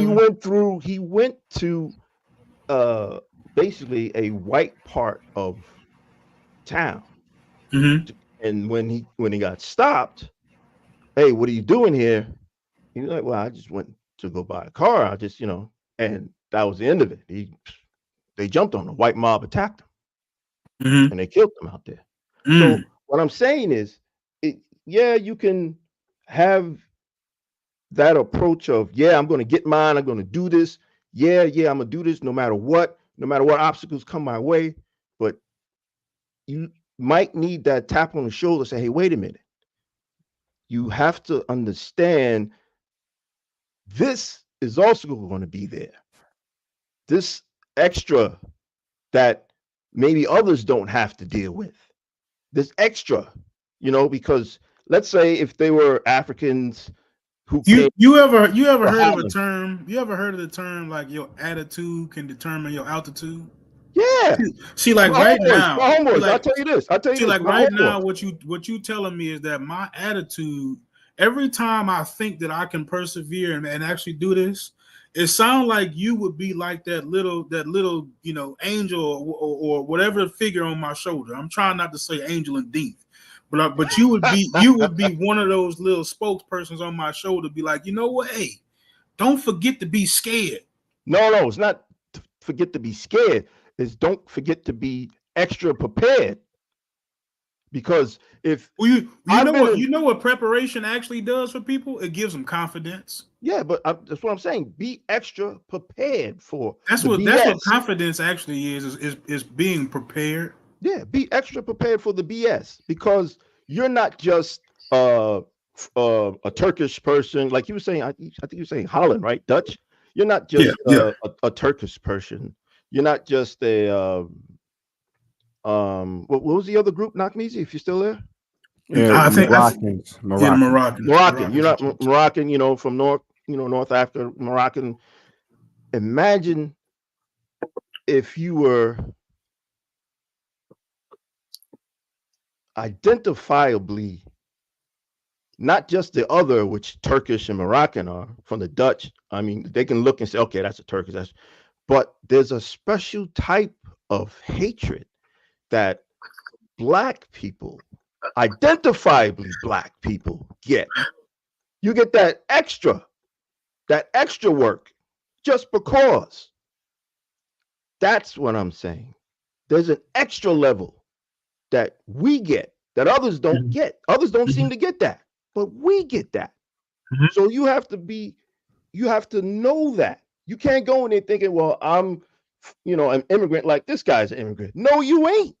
And I think that's what happened. Hold on. That's what happened to a lot of the African students when they were in the Ukraine. They figure, okay, I'm a foreign student, just like these guys are foreign students. We're all trying to get on this train to get out of here because the war is starting. Let's go. And then the Ukrainians are like, hey, you Black ones, Y'all motherfuckers can wait till the next train. We're gonna put everybody else on this one, and y'all wait. And they're like, wait a minute. And then it got to the point where they were like, you know what? Y'all can't take no trains anyway. So come on now, And they then still and, doing that in hold on, 2024, yo. hold on. And then it got to the point where Are they you told them, taking me back to the 70s no, right sir, now? no, I'm talking about the Ukraine, the war right now in Ukraine. And Oh, it you got talking to about the point, African students? Okay. yeah. And then it got to the point where they told them, you know what? You guys, after they took the train and got to the Polish border, Poland wouldn't let them in. They were like, nah, you can't come in here. So then they had to walk to another country to get in, to escape the war in Ukraine. And that's that extra bit that if you're not prepared for that, you're like, wait a minute, what kind of treatment am I getting here? You're getting that extra treatment. You're getting that Look, I extra like to bit. respond to this. Yeah. Go ahead, sure. Thank you, brother. Yeah, that's a reality. But let me just give some context to the Moroccans. Moroccans have a worse name than the blacks that live in Holland. They have the worst name of any immigrant in Holland. It's Moroccans because they PIMP. They're involved heavily in rug activity and rug trafficking. So they have a worse name. You said rug. What's rug? I'm not up on You it. add a D to the front of it. No D. Oh, okay. Got you. Yeah. So I'm just trying to, keep the stream where it Yeah, can be yeah. kept up I on appreciate YouTube. that. No problem. So they have a worse name than us. The thing is, we can't keep speaking in terms of, look, while we have to be vigilant and be aware, right? It's a thin line between being aware and being scared, and scaring the bag and scaring opportunity and success away from our people because this person might not like it. We got it easy compared to what our ancestors got it, bro. The Underground Railroad is a lot different than what we got to deal with today in sundown towns. Yeah, you know that they exist, so you move accordingly, but you still get your money. You understand what I'm saying? The thing with the Africans in the Ukraine, and I'm just gonna say this: there's a difference between an African and a Black American. Oh yeah, sure. The reason why they can do that to those African students is because they know their countries are powerless. Once you have that blue passport anywhere in the world, you get treated differently. I call it Black American privilege, and I've experienced it here. Once they know that you're American and you come from the greatest country in the world, but besides all of its nonsense, they know that you have, or you're supposed to at least, that they're expecting you to have a go-getter mentality. And that's the mentality that we're supposed to have.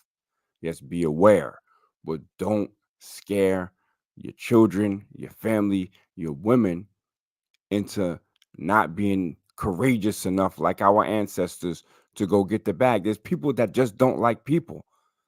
In Holland, they have Amsterdam versus Rotterdam. These two cities can't stand each other. In the southern region where I am, you got the people from the islands and the people from the city. They can't stand each other. They're all white people. That what you don't want to call the Second World War, and I agree because it wasn't the whole world. These white people didn't care about each other. Yeah, we were talking about that You know earlier. I what I'm was saying? talking. We were talking The about that Thai, earlier. They love to the fight each other. Burmese attacked Thai, and Thai and Cambodians have border wars over stuff like Angkor Wat. So just because you're the same skin color doesn't mean that you're going to have some sort of alliance with people that look like you. That's why it goes to lineage. The answer to all of this is a change in mindset. And what we can't do is allow conversations that are going to try to get our people to be scared of competition. There's no way that we can be born in the greatest country or one of the most economically powerful countries on the planet and say, well, be having talking points that sound like or that intimate that we shouldn't try because the big bad white wolf is going to get us. Nah, It's called the Second Amendment. It's called being tactful, and it's called change in mindset. That's what we have to do. And this is a barbershop conversation, right? Responsible mate selection.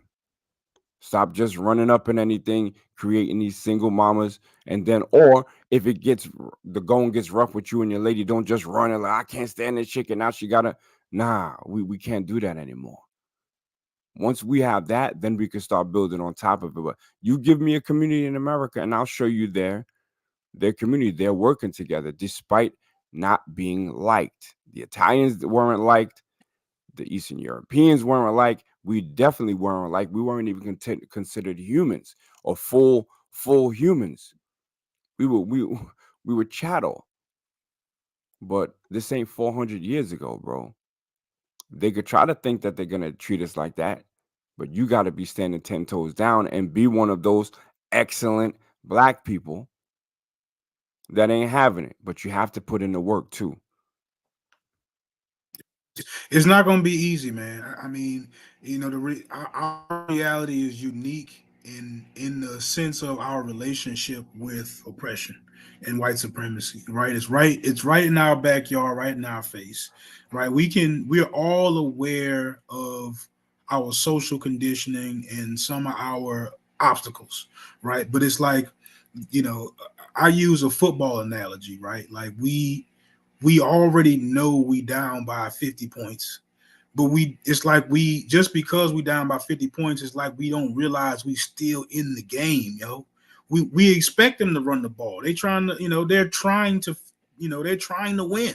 They're trying to win too. So it's like, to some degree, I know it sounds crazy, but like if you had the lead, wouldn't you run the ball? You know what I'm saying? Like in all seriousness, you'd be trying to win too. I just see it like that. I'm not necessarily afraid of competition. I don't see that as a weakness that we need to pass on our future generations. Is to like discourage them from participating or discourage them from trying to intelligently fix these problems. And some of them are small things that we could do now that we can see impact on 30, 40, 50 years in the future. One of them actually is a really good suggestion, right? Let's be more mindful about how we treat parenthood instead of just having, unnecessary families outside of marriage or having kids that you're not properly prepared to take care of. That's an important step right there. I could see that realistically having an impact on how we grow wealth in the future. In all seriousness, and then when we stop this one particular thing of assuming that oppression only affects us, right? When really it's an issue happening all over the globe.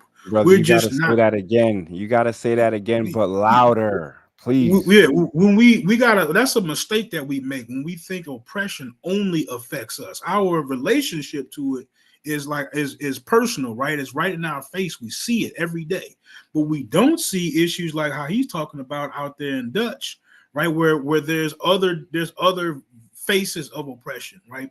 All societies do that.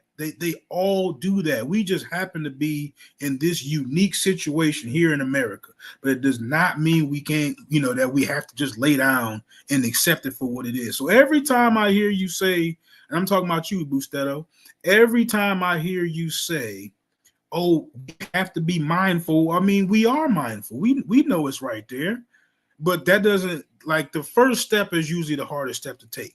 And as long as I keep, listen. Hold on 1 second. I'm almost done. So as long as I keep all those obstacles in the front of my mind, and I start to like that goal starts to look like it's further and further away, and that makes that first step for me to take even more difficult. So I'm not saying don't be aware. I'm not saying don't make other people aware of it. But I'm pretty sure at this point, most of the people around here are very aware that Black people do not face, I guess, equal opportunities here in America. That's not like, unusual to say. We know that there are issues. Now, how do we start knocking these walls down? Like that? That's where the conversation needs to we need to put more emphasis on talking about how we gonna break through some of these walls rather than emphasizing how many issues we have to break through. Let's start chopping them down. We know they're right there. So, okay, what's the thought process that leads us through that, right? But go ahead. What you about to say?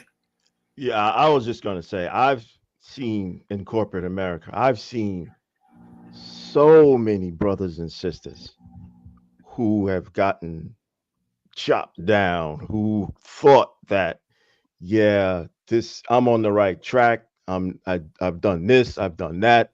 I've got this degree, that degree. I'm qualified for this position. I've worked the extra hours, this, that, and the other. I've seen it so many times over and over again. And I'm sitting there, I'm looking at the whole situation go down, and I'm like, hey, yo, I hear what you're saying, but these cats, they ain't gonna let you get that. Because right. No, but I'm still hold it. Like, I'm still hold it for a second. Let him finish.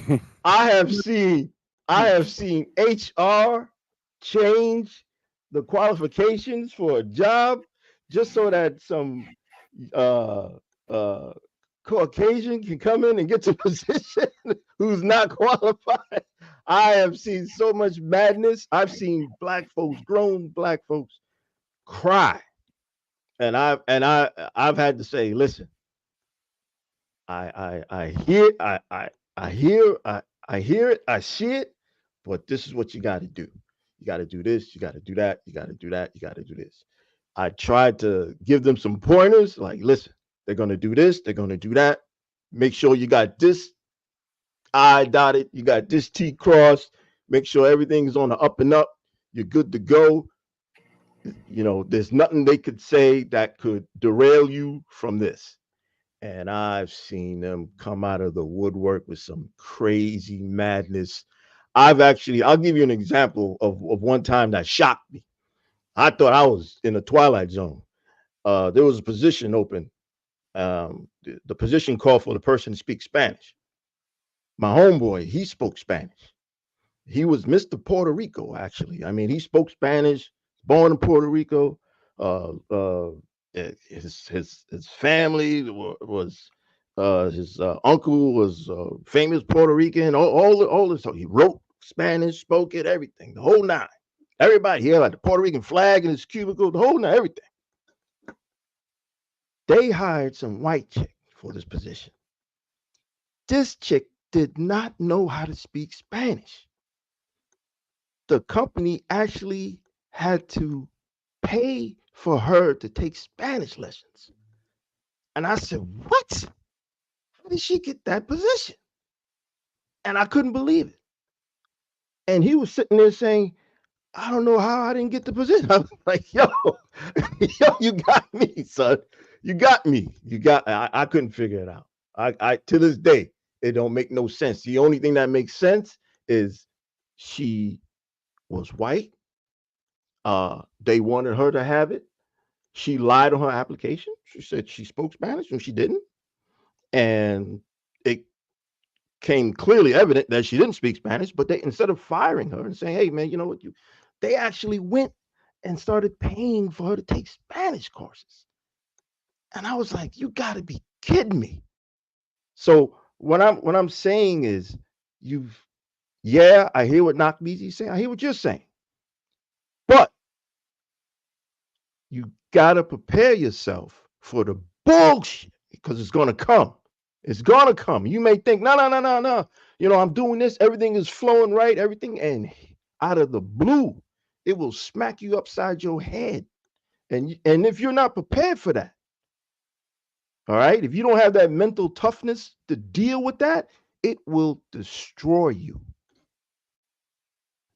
Look, it'll destroy That's what you I'm talking if you're about. not. It if you're will not built like it that. would utterly destroy you. You will not be able to almost function. He's from New I York. like so that he one. gets that Yo, reference.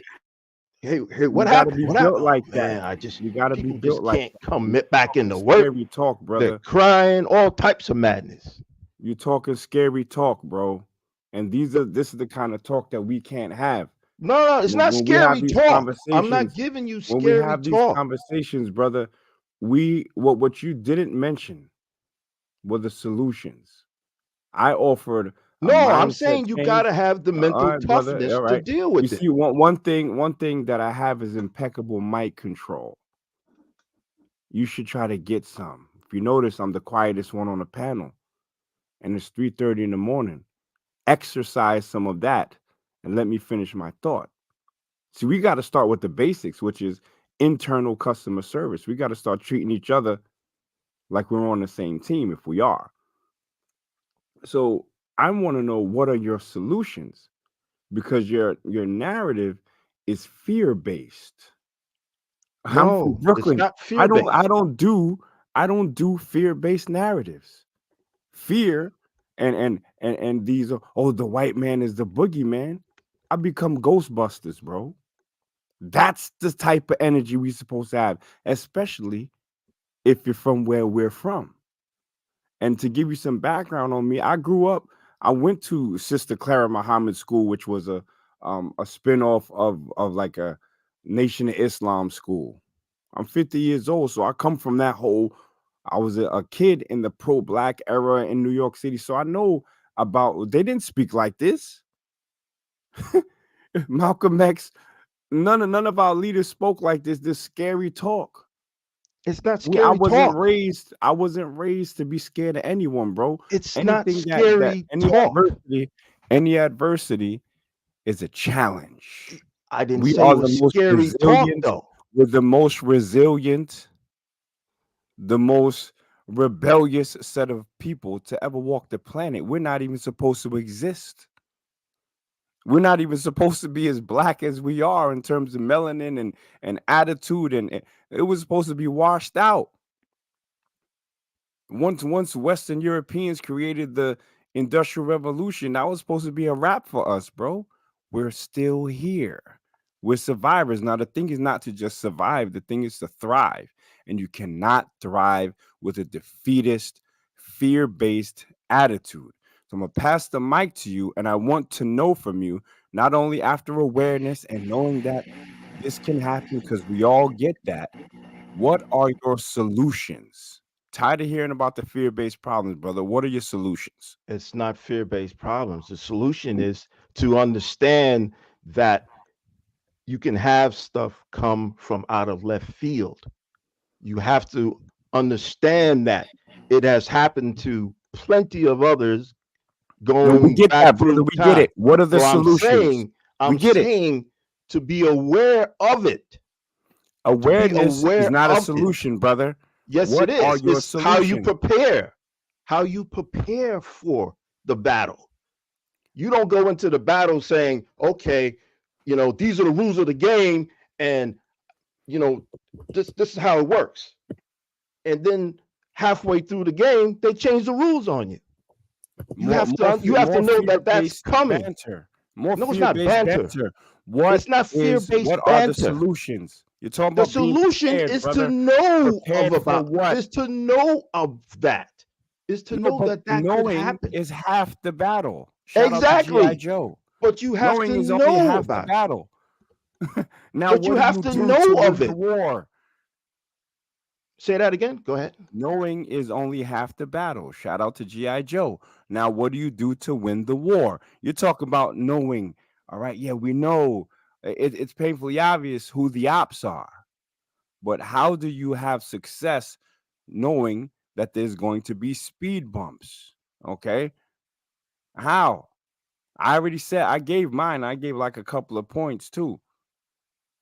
A culture shift, a mindset shift, responsible mate selection, not passing black mediocrity off as black excellence, moving from a place of power and not fear. That's my top 5 dead or alive. Now, can you give me something besides just being aware, brother? Besides just being aware. And now he got to think.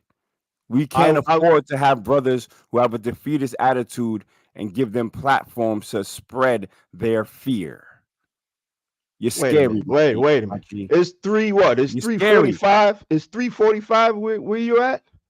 Hey, 10 more minutes, fellas. This is a great Yeah, okay. conversation, bro. All right. Well, this is what I'm fantastic saying right is here. what I'm So saying. you don't is, believe what time it is, or are you calling? no, into I'm just saying maybe you a bit sleepy over there. So what I'm saying is what you have to do is take all of these things. You have to take stuff that worked, stuff that didn't work.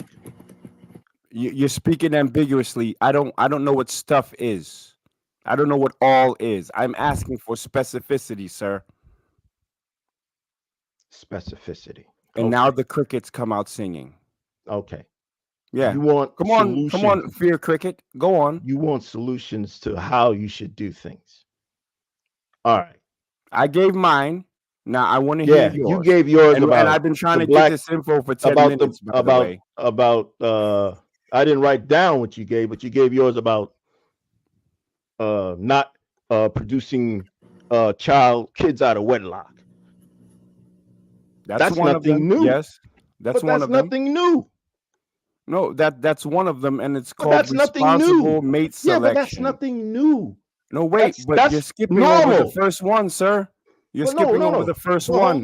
Hold on. Not producing kids out of wedlock. Wait, hold on. Pay attention, everyone. He's trying to talk down on my points. No, I'm not trying to talk down on your points. I'm not trying to talk down on your points. I totally see it. I'm not trying to talk down on your points. I'm saying, sir. You might not know. What are your points? Don't speak down on my solutions. Yeah.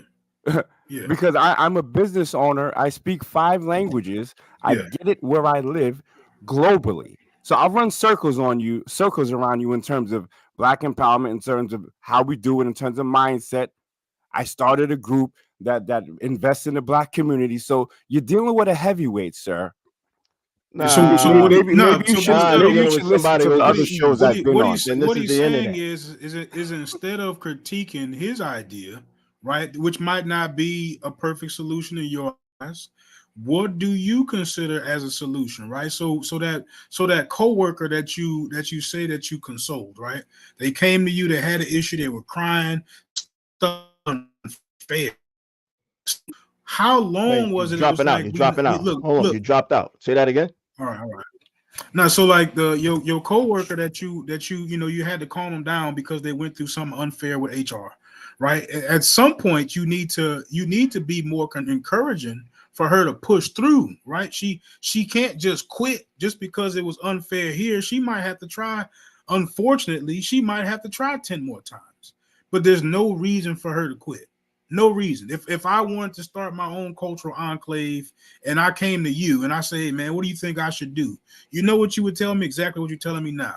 Man, you got to be careful, man. You got to be scared of this, that, and the third. I would not want to spend 10 minutes of listening. You guys talking about being scared. It's not about being scared. It's about being aware of it. What are the solutions? I wasn't trying to solutions. The solutions. What we were talking about before was what we were saying about when I said he skipped over what Michael was saying, that we're a nation within a nation. So you have to build Black businesses. You have to build Black families. You have to build Black wealth, so on and so forth. This goes without saying. But how do you do that within saying? And I appreciate but all these things go without saying. We shouldn't, treat each other badly. We shouldn't steal from one another. We shouldn't backstab one another. So on and so forth. This is normal. This isn't something, from out of the sky or out of the blue. This is right. You know what's crazy though? Behavior. You know what's crazy is that you mentioned the solutions as a blurb. But your narrative has been a fear-based narrative the whole time. It's not. You talked about Yusuf Hawkins, brother, and people that are not from our generation. I don't know how old you are, won't understand what you're talking about. So when you speak about fear-based narratives, and it's not, instead of focusing on solutions, because the next part of the issue that I'm going to press you on is what part of your solutions are you currently working on? What part of the solutions? Well, I'm currently writing a book. What's the name of the book, sir? I'm not going to tell you the name of the book. Of course you're not, because you're capping. No, I'm Can not we get capping. I'm not a capping. size I'm not capping. double XL I'm not capping. fitted I'm cap not to put on capping. this man's I'm head? not capping. You're I capping, am sir. not capping. No, I'm You not can capping. take the huge cap off No, of my head and you I'm wear not it on yours. capping. You're No, I'm not capping. capping. I could give you the name of the You are book, but I don't Captain want to give you the Crunch. name of the book. You're captain. No, I'm not capping. So Can we're you at doing least tell nothing. us what the book is about, yo? Tell us The something book is about about ancient African mathematics and philosophy. Yeah, a bunch of esoteric Yeah. bullshit. No, it's not stuff esoteric we can't bullshit. use. Yo. Actually, let me tell you. Esoteric No, bullshit. it's not esoteric bullshit. It And is. the reason why it's not esoteric bullshit, because when I was in college, I talked with Dr. John Henry Clark. I talked with Dr. Ben, and they saw what I was working on, and they told me to keep at it because others had given up on it. But You see I what didn't. that encouragement does No, for you? I'm saying others had given up 50 on it. years in the future still trying to go do it, right? See what No, that but encouragement did for you, but man. hold on. This gets back to what he was saying about what have you done, what your solution is, this and that. Absolutely. Again, You what haven't written the I've book. done, You're what still writing the book, and you've met John Henry Clark. He's been gone what for years. what I've Doing come nothing. to. What did you say? You have if the book isn't completed, then you've had the idea to write this book since John Henry Clark has been amongst us. You're doing nothing, sir. No, Holla at me no. behind the scenes. I'll put you under my wing like chicken fried rice, and I'll teach you how to be a winner. How about that, sir? No.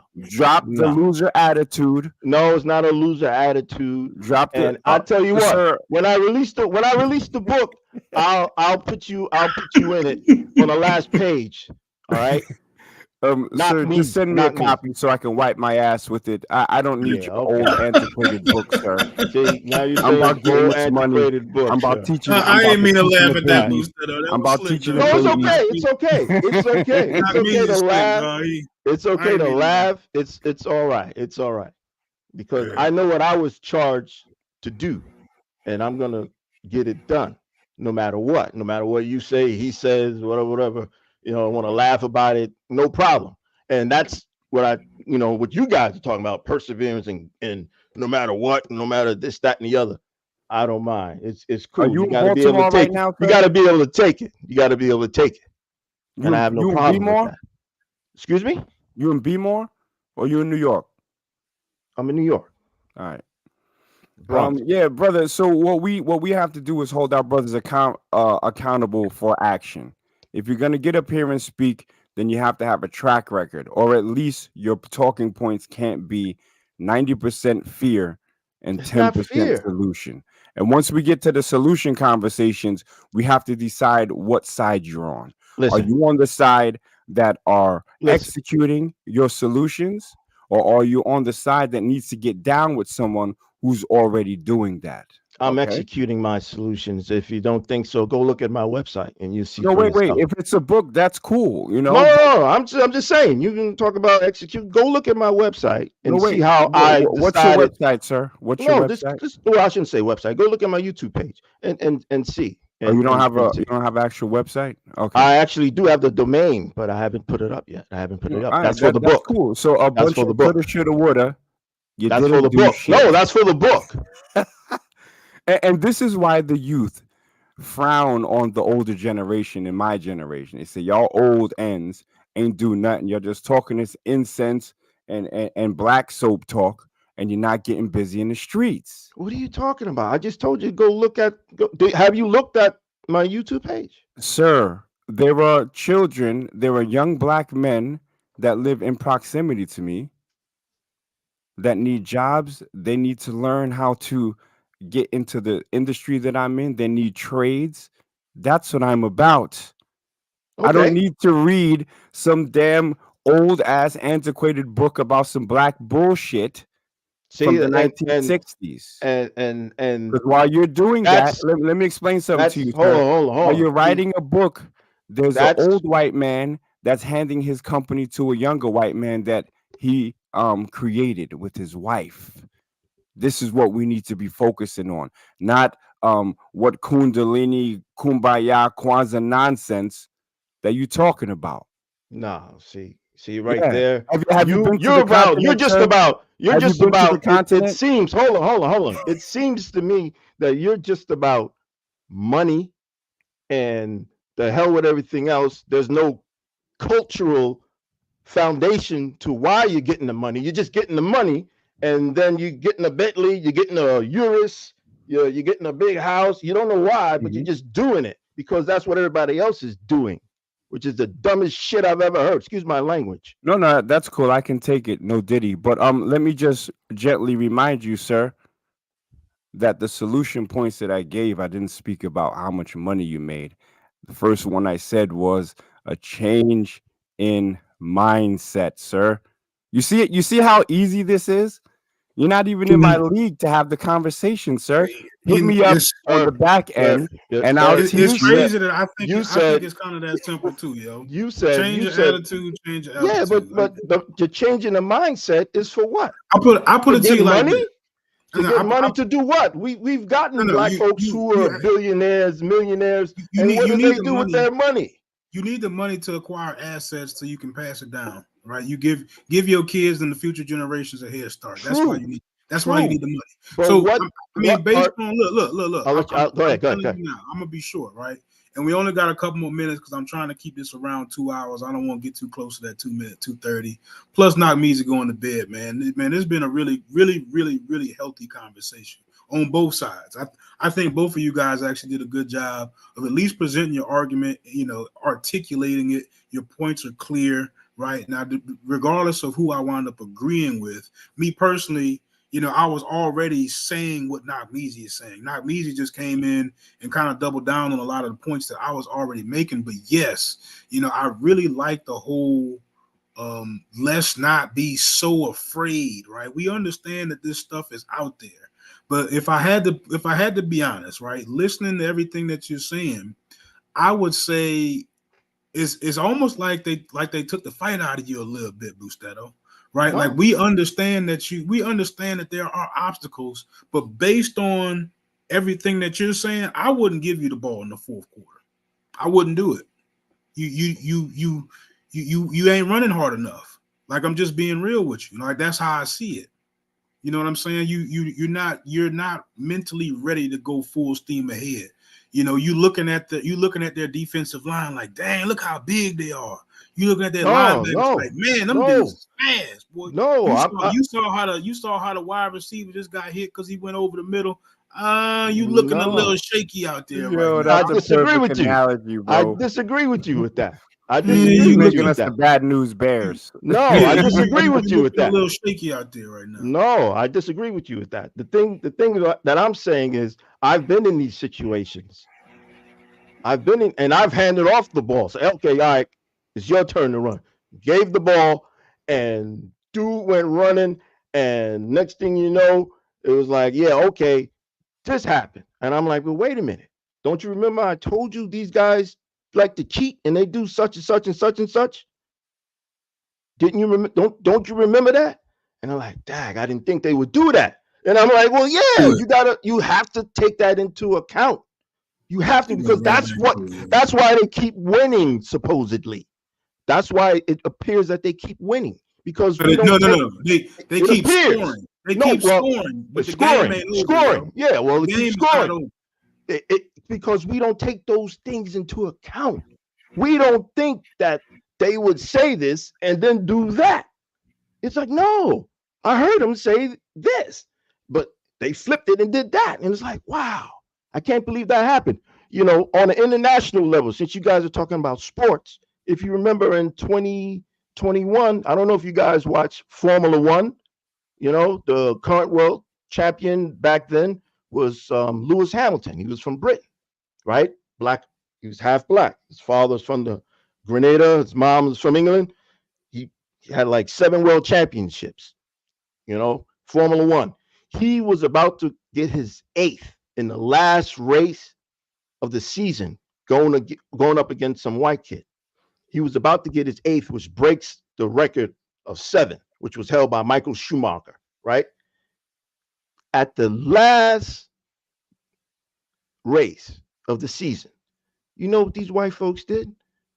they flipped the script on him and made up some new rule out of nowhere and pretty much gave the race on the last lap to the white guy.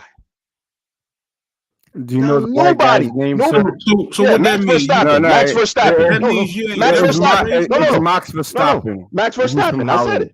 Yeah, Yeah. Max Verstappen. Yeah, so you know what I'm talking about then. I know exactly what, and you Exactly. know the Now, Red Bull car is yeah, you superior to saw the that. Mercedes Benz, right? Yeah, but He's got a better car, bro. no, not in 2021. And I'm why talking about it are at the you last including race. biracials in a black I'm conversation? talking. Come on, stop that. I'm just saying they did that. They flipped the script on him. So, All but right. what is Now what it is didn't. that? What does that mean? Does But that I'm mean It saying- you means don't it means race? absolutely nothing. You don't And No, I it think that does. we as It black does mean people, something. It I does think mean that something. we as black Hold it, people hold it, have hold to it, keep our hold it, analogies hold away it, from hold it. low level shit like No, sports. it's not. You were just We- talking this about is a high sports and level handing off the ball. conversation. You were just talking about sports and handing off the ball. That's why I said, all right, let's put it in the sports context, but on the international level, and I brought it up. And you're in Holland, That's a so reach. you actually know That's a about this. reach, sir. That's It's a not reach. a reach. You actually in Holland, you know about this. You know Max Yeah, I know. Verstappen. I know. That's how I knew you All were right, being then. So 100% you know honest. exactly what I'm talking about. So did you see the race? Look, I'm a black I'm man. gonna I let don't both watch of y'all. Formula One. I'm gonna let both Come of y'all on, close man. out because I gotta shut this down. I We all gave you an gotta- example that you actually know You about. gave and me an in your example country. of white man hold sports. up, yo. We about Oh, well, that was white man sports, like football ain't one. I'm Who gonna give invented both of y'all a football? chance to say what Who y'all gotta say. invented Close football? out, yo. But we Who gotta go. invented basketball? This is Hold on, white yo. man Hold sports. up, man. Hold up. You want to go back to Man. Francis I'm gonna Quest give you a wrestling chance and the to say ball what you games? gotta I say. mean, come on, man. Instead of hold up, I'm Man. gonna give you a chance to say what you gotta say. I'm gonna say my little piece real quick, and I'm gonna let both of y'all take turns. Let y'all close out, but I'm gonna shut it down, right? Yes, I agree with Nagmeezy. Bustetto, in my opinion, you sound defeated. You sound defeated, right? I'm not saying you are defeated, but I'm listening to everything that you're Look saying. at my channel This- if you think I'm hold up, defeated. yo. I'm just I just got you. saying Go ahead. how it sounds. If I'm as I'm listening to you, what you're saying, and this is what I mean when I say you sound defeated. As I listen to everything that you're saying, I've listened to you for over 30 minutes now, and I don't think you've said anything encouraging in 30 some odd minutes. That's what I mean by like it's not something that I can build off of. All I can do is just be well informed of the issues that I face if I decide to try on my own. Right. So whichever one of you guys want to go first, it's time to close out. We're about to shut. I'll go first. Right. I don't even think this is a black man I'm speaking to. His name is Bustelo. That sounds like Bustelo. And I just looked at his channel, and every single video is some Latin shit. What am I even having a conversation with a non-black man about black issues? Well, why are we even having this conversation? You seem to be focused on Latino issues. Look, soul, frito, breakdancing, pop. This is like, come on. This is why the fear stuff is coming in. Because he probably ain't even one of us. I doubt that he's one of us. We don't need to allow these fear-based conversations to take place and have people breathe this nonsense and make the white man stronger than what he actually is. You know what I'm saying? That and I've said it the whole show, but this is dangerous because it makes people afraid to compete. It's 2024. There's money, there's opportunity for growth and change. There needs to be a switch in mindset. And if you ain't talking about that, and then if you're not implementing that, then a lot of our spaces need to be cut off to people that ain't on that type of time. Well said. Okay, Bustetto, close out. Yo, man, Doc Measy is hilarious. Yo. I don't know how he looked at my channel and thought I was and listening to me and saying I'm not black. Yo, he killing me. I'm not even gonna say no. I see China Black in the chat. who I've actually met in person and whatnot and everything. You know, we was at one of the jams, but that's neither here nor there, man. The stuff that I do behind the scenes, he doesn't know about. He just took a look at my channel and just I don't know how he came with that thought process. I mean that lets me know something is wrong with just taking a superficial look at something and then judging someone or saying something about someone. That's just the BS. So he thinks I'm not so-called FBA or so-called ADOS or so-called freedmen. You know, he thinks I'm not black, which is another hilarious. The name Bustito, he's looking at and he's saying sounds like Bustelo or Cafe Bustelo. And no, it's not. It's not.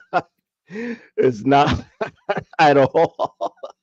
I mean, if you look at the African symbol above it, that's the Jinyame above the name Bustero. But that's, you should know that already. But that's, you know, hey, that's neither here nor there. For me, like I said, is, you know, I've been told by others that I'm antisocial and I don't like to actually speak a lot. I actually like to do. I'm not a talker, I'm a doer. I like to do things. I don't like to speak. I actually, when I was a kid growing up, I used to have a speech impediment. I used to stutter a lot. So I would keep things inside. Even when I knew the answer, I would just be quiet. But um the fact that he's all of a sudden, this guy's not even black. He said, oh, come on, man. Uh, if I got a funny feeling, um, if we were side by side and people say, who's the black guy? They would say I was the black guy, and Nakmizi is probably the suspect guy. But that's just off of superficial analysis. Again, that doesn't really mean anything. It counts what's inside and what you represent and what you show and prove.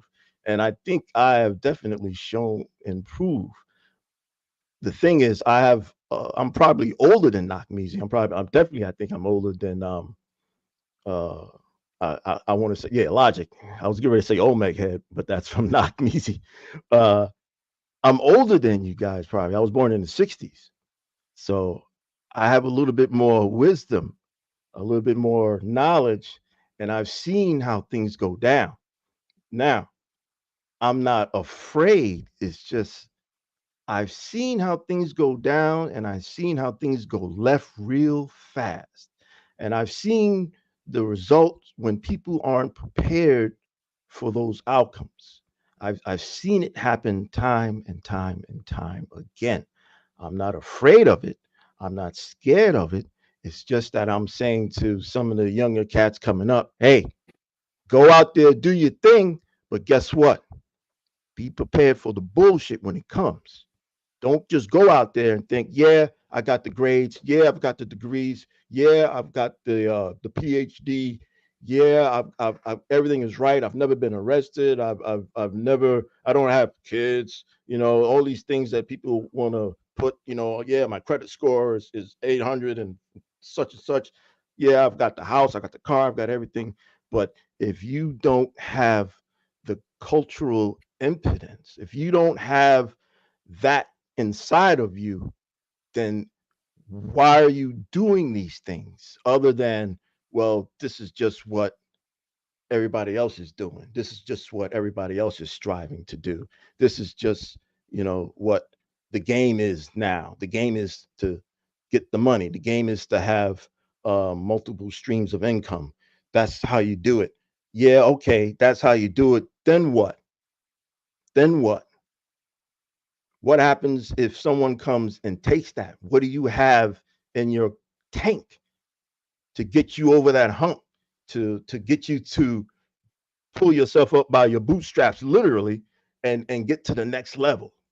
Because at any given time, these crazy people can come and take that from you.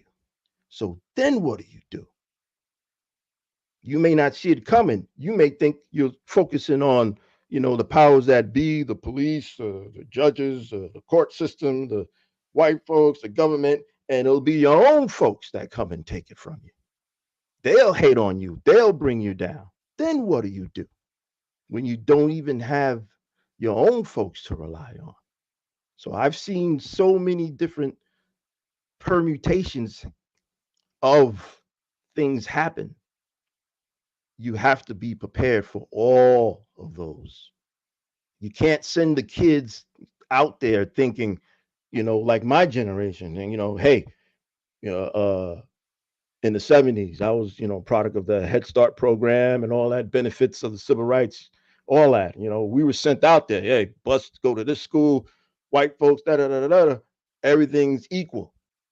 Hell no, it wasn't. It was not. It was not. So you have to understand that. Can't just say, hey, get the money and this, that. Nah.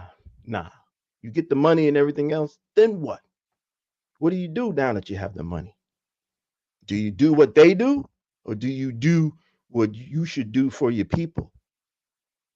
And there's a big difference between the two. Big difference. You can sit up there and what's the brother? Logic. There's a term that there was this white guy. I hate to compare him to this white dude, this coworker of mine. He used to know everything all the time. And I couldn't understand. I said, man, this guy, everybody would say, this guy is so knowledgeable. He knows this, he knows that. And you know what he was doing? He was Googling things on his phone when we were in conference meetings. He would take out his cell phone and Google the subject that we were talking about and then cut in and start talking. And it seemed as if he knew everything. He knew what people were going to say even before they said it. And then one day the internet went out at the job. The internet went down. This guy didn't say a peep. He didn't know nothing. And it hit me. Oh, wow. This guy is a Wikipedia Brown. Back in the days, it was Encyclopedia Brown. The guy had the encyclopedia in front of him. He knew everything. Encyclopedia Brown. It was like a cartoon. He was Wikipedia Brown. And now it's Chat GTP. All because you can read something on the internet. Man, somebody put that there. Don't tell me what's on the internet. Tell me what's behind what's on the internet. Because what's on the internet can change today or tomorrow, which is what was happening with Logic. He was like, man, it didn't say this a couple of hours ago. When I first read it, that was saying something a little bit different. Yeah. So I'm saying be prepared for the BS. You got to be prepared for the BS. If you're not prepared for the BS, it come out of nowhere and slap the crap out of you. And then you won't know how to get yourself back up. It'll gut you. And then as you look at some of these entertainers, athletes, you see them going to Zaddy. You see them going to Becky. They're marrying Becky. They're marrying Zaddy. And it's like, wait a minute. And then you see them starting to bleach. And then you're like, dang, I thought that ended way back when. No, it's still with us. How could it be? Thought that was back in the days when they did that. Nope. So you got to be prepared for that. If you're not, the cycle is just going to repeat itself. Having the money, having a job, having a position, for what? To get with Becky, to get with a Zaddy, to do the Kamala Harris, why are you doing this for? You doing it just for yourself? You doing it for your people? You have to wrestle with these things ahead of time so that you're prepared when the time comes. I'll give you the ball, but I've got to know that you're prepared to run with the ball. I can't just give you the ball and watch you fumble and be like, damn, I know I shouldn't have gave it to him. He just fumbled the damn ball. I said, nah, can't do that. I should have kept the ball. I should have ran with it. So, hey man, you're sitting over in Holland talking about things from I don't how can I say trying to say that you grew up with the Nation of Islamish and stuff over here, and man, Before it was New York, it was New Amsterdam. The Dutch were here first. It wasn't the British. So we were under the Dutch. And that's where you're at right now. Over there under the Dutch. Peace. I'm glad I'm not playing with that. Yes, sir, I'm man. glad you landed it because I was about to shoot it out of the sky. Yeah, that's all right. Oh my Well, gosh. Peace, yo. thanks for the conversation, brother. I appreciate Nah, you. this anyway, was man. super fire, man. Thanks for pulling up, Nagmeezy. Thanks for pulling up, Boostetto. This was a really, really good Yeah, man, like I conversation. said, I don't even like to I talk. mean it. I mean this, yo. I just like to do. I gotta leave us with this definition, man. I've been kind of like trying to involve this into the conversations of this word rumination. It says rumination involves repetitive thinking or dwelling on negative feelings and distress and their causes and consequences. The repetitive negative aspect of rumination can contribute to the development of depression or anxiety. Be mindful, man. Be encouraging. Speak to yourself in encouraging ways. You know, talk to yourself like a champion, bro. I strongly believe that you know, we all have the mental fortitude to push through. I really do. I think we're capable. I think we're talented, and I think we got what it takes. You know, we know it's not going to be easy. You know, we just gotta, you know, gotta start making the moves, man. We gotta start making it happen. Yeah, that's what prompted me to make my, you know, YouTube page and start making the videos. I say I had enough of this crap. These guys are bugging. That's a start, man. But peace, everybody, man. Thanks for pulling up. This was a really good show, man. We're gonna have some more convos around this. Tribe Media. Hey, Tribe Media. It's DQ, baby. Tribe Media. Check. Tribe Media Innovations, we got them wait. What? Took a little minute, was patient, but now we take it. Anytime we want this game, my situation is entertainment intertwined with information. Alchemist soul, how we move the tassel and roll. It's amazing how we can turn something brass to gold. And we steady making hits. Architect with the prop in the scripts. It's logical that the product will flip. My boy Chef did the lineup, I'm fresh in the bitch. Carnivorous podcast, the newest show on the list. DQ on the boat, so I'm rocking the ship. While the music gon' be dope and the artist legit. Hold my beard, concrete cord, then stepped in the door. See, that's my man, and he reppin' for show. And true saviors, a player with flavor. Lexicon Taylor, lines on point like a laser.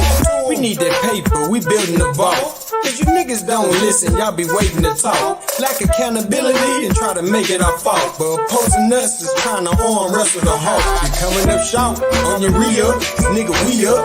Really wouldn't want to be up. I kick my feet up. My beef is wagyu and my trunk is all speakers. Bills is all blue and my blunt is all reefer. With possible deniability, that boy eater. High quality whack juice by the liter. They like to call us ops, we got Oppenheimer features. That's the bomb out on the island just to teach you.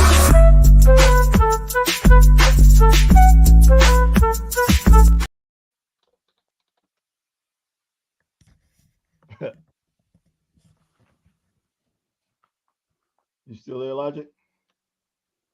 Yeah, I'm still here. Man, what's up with Not Me? You still there?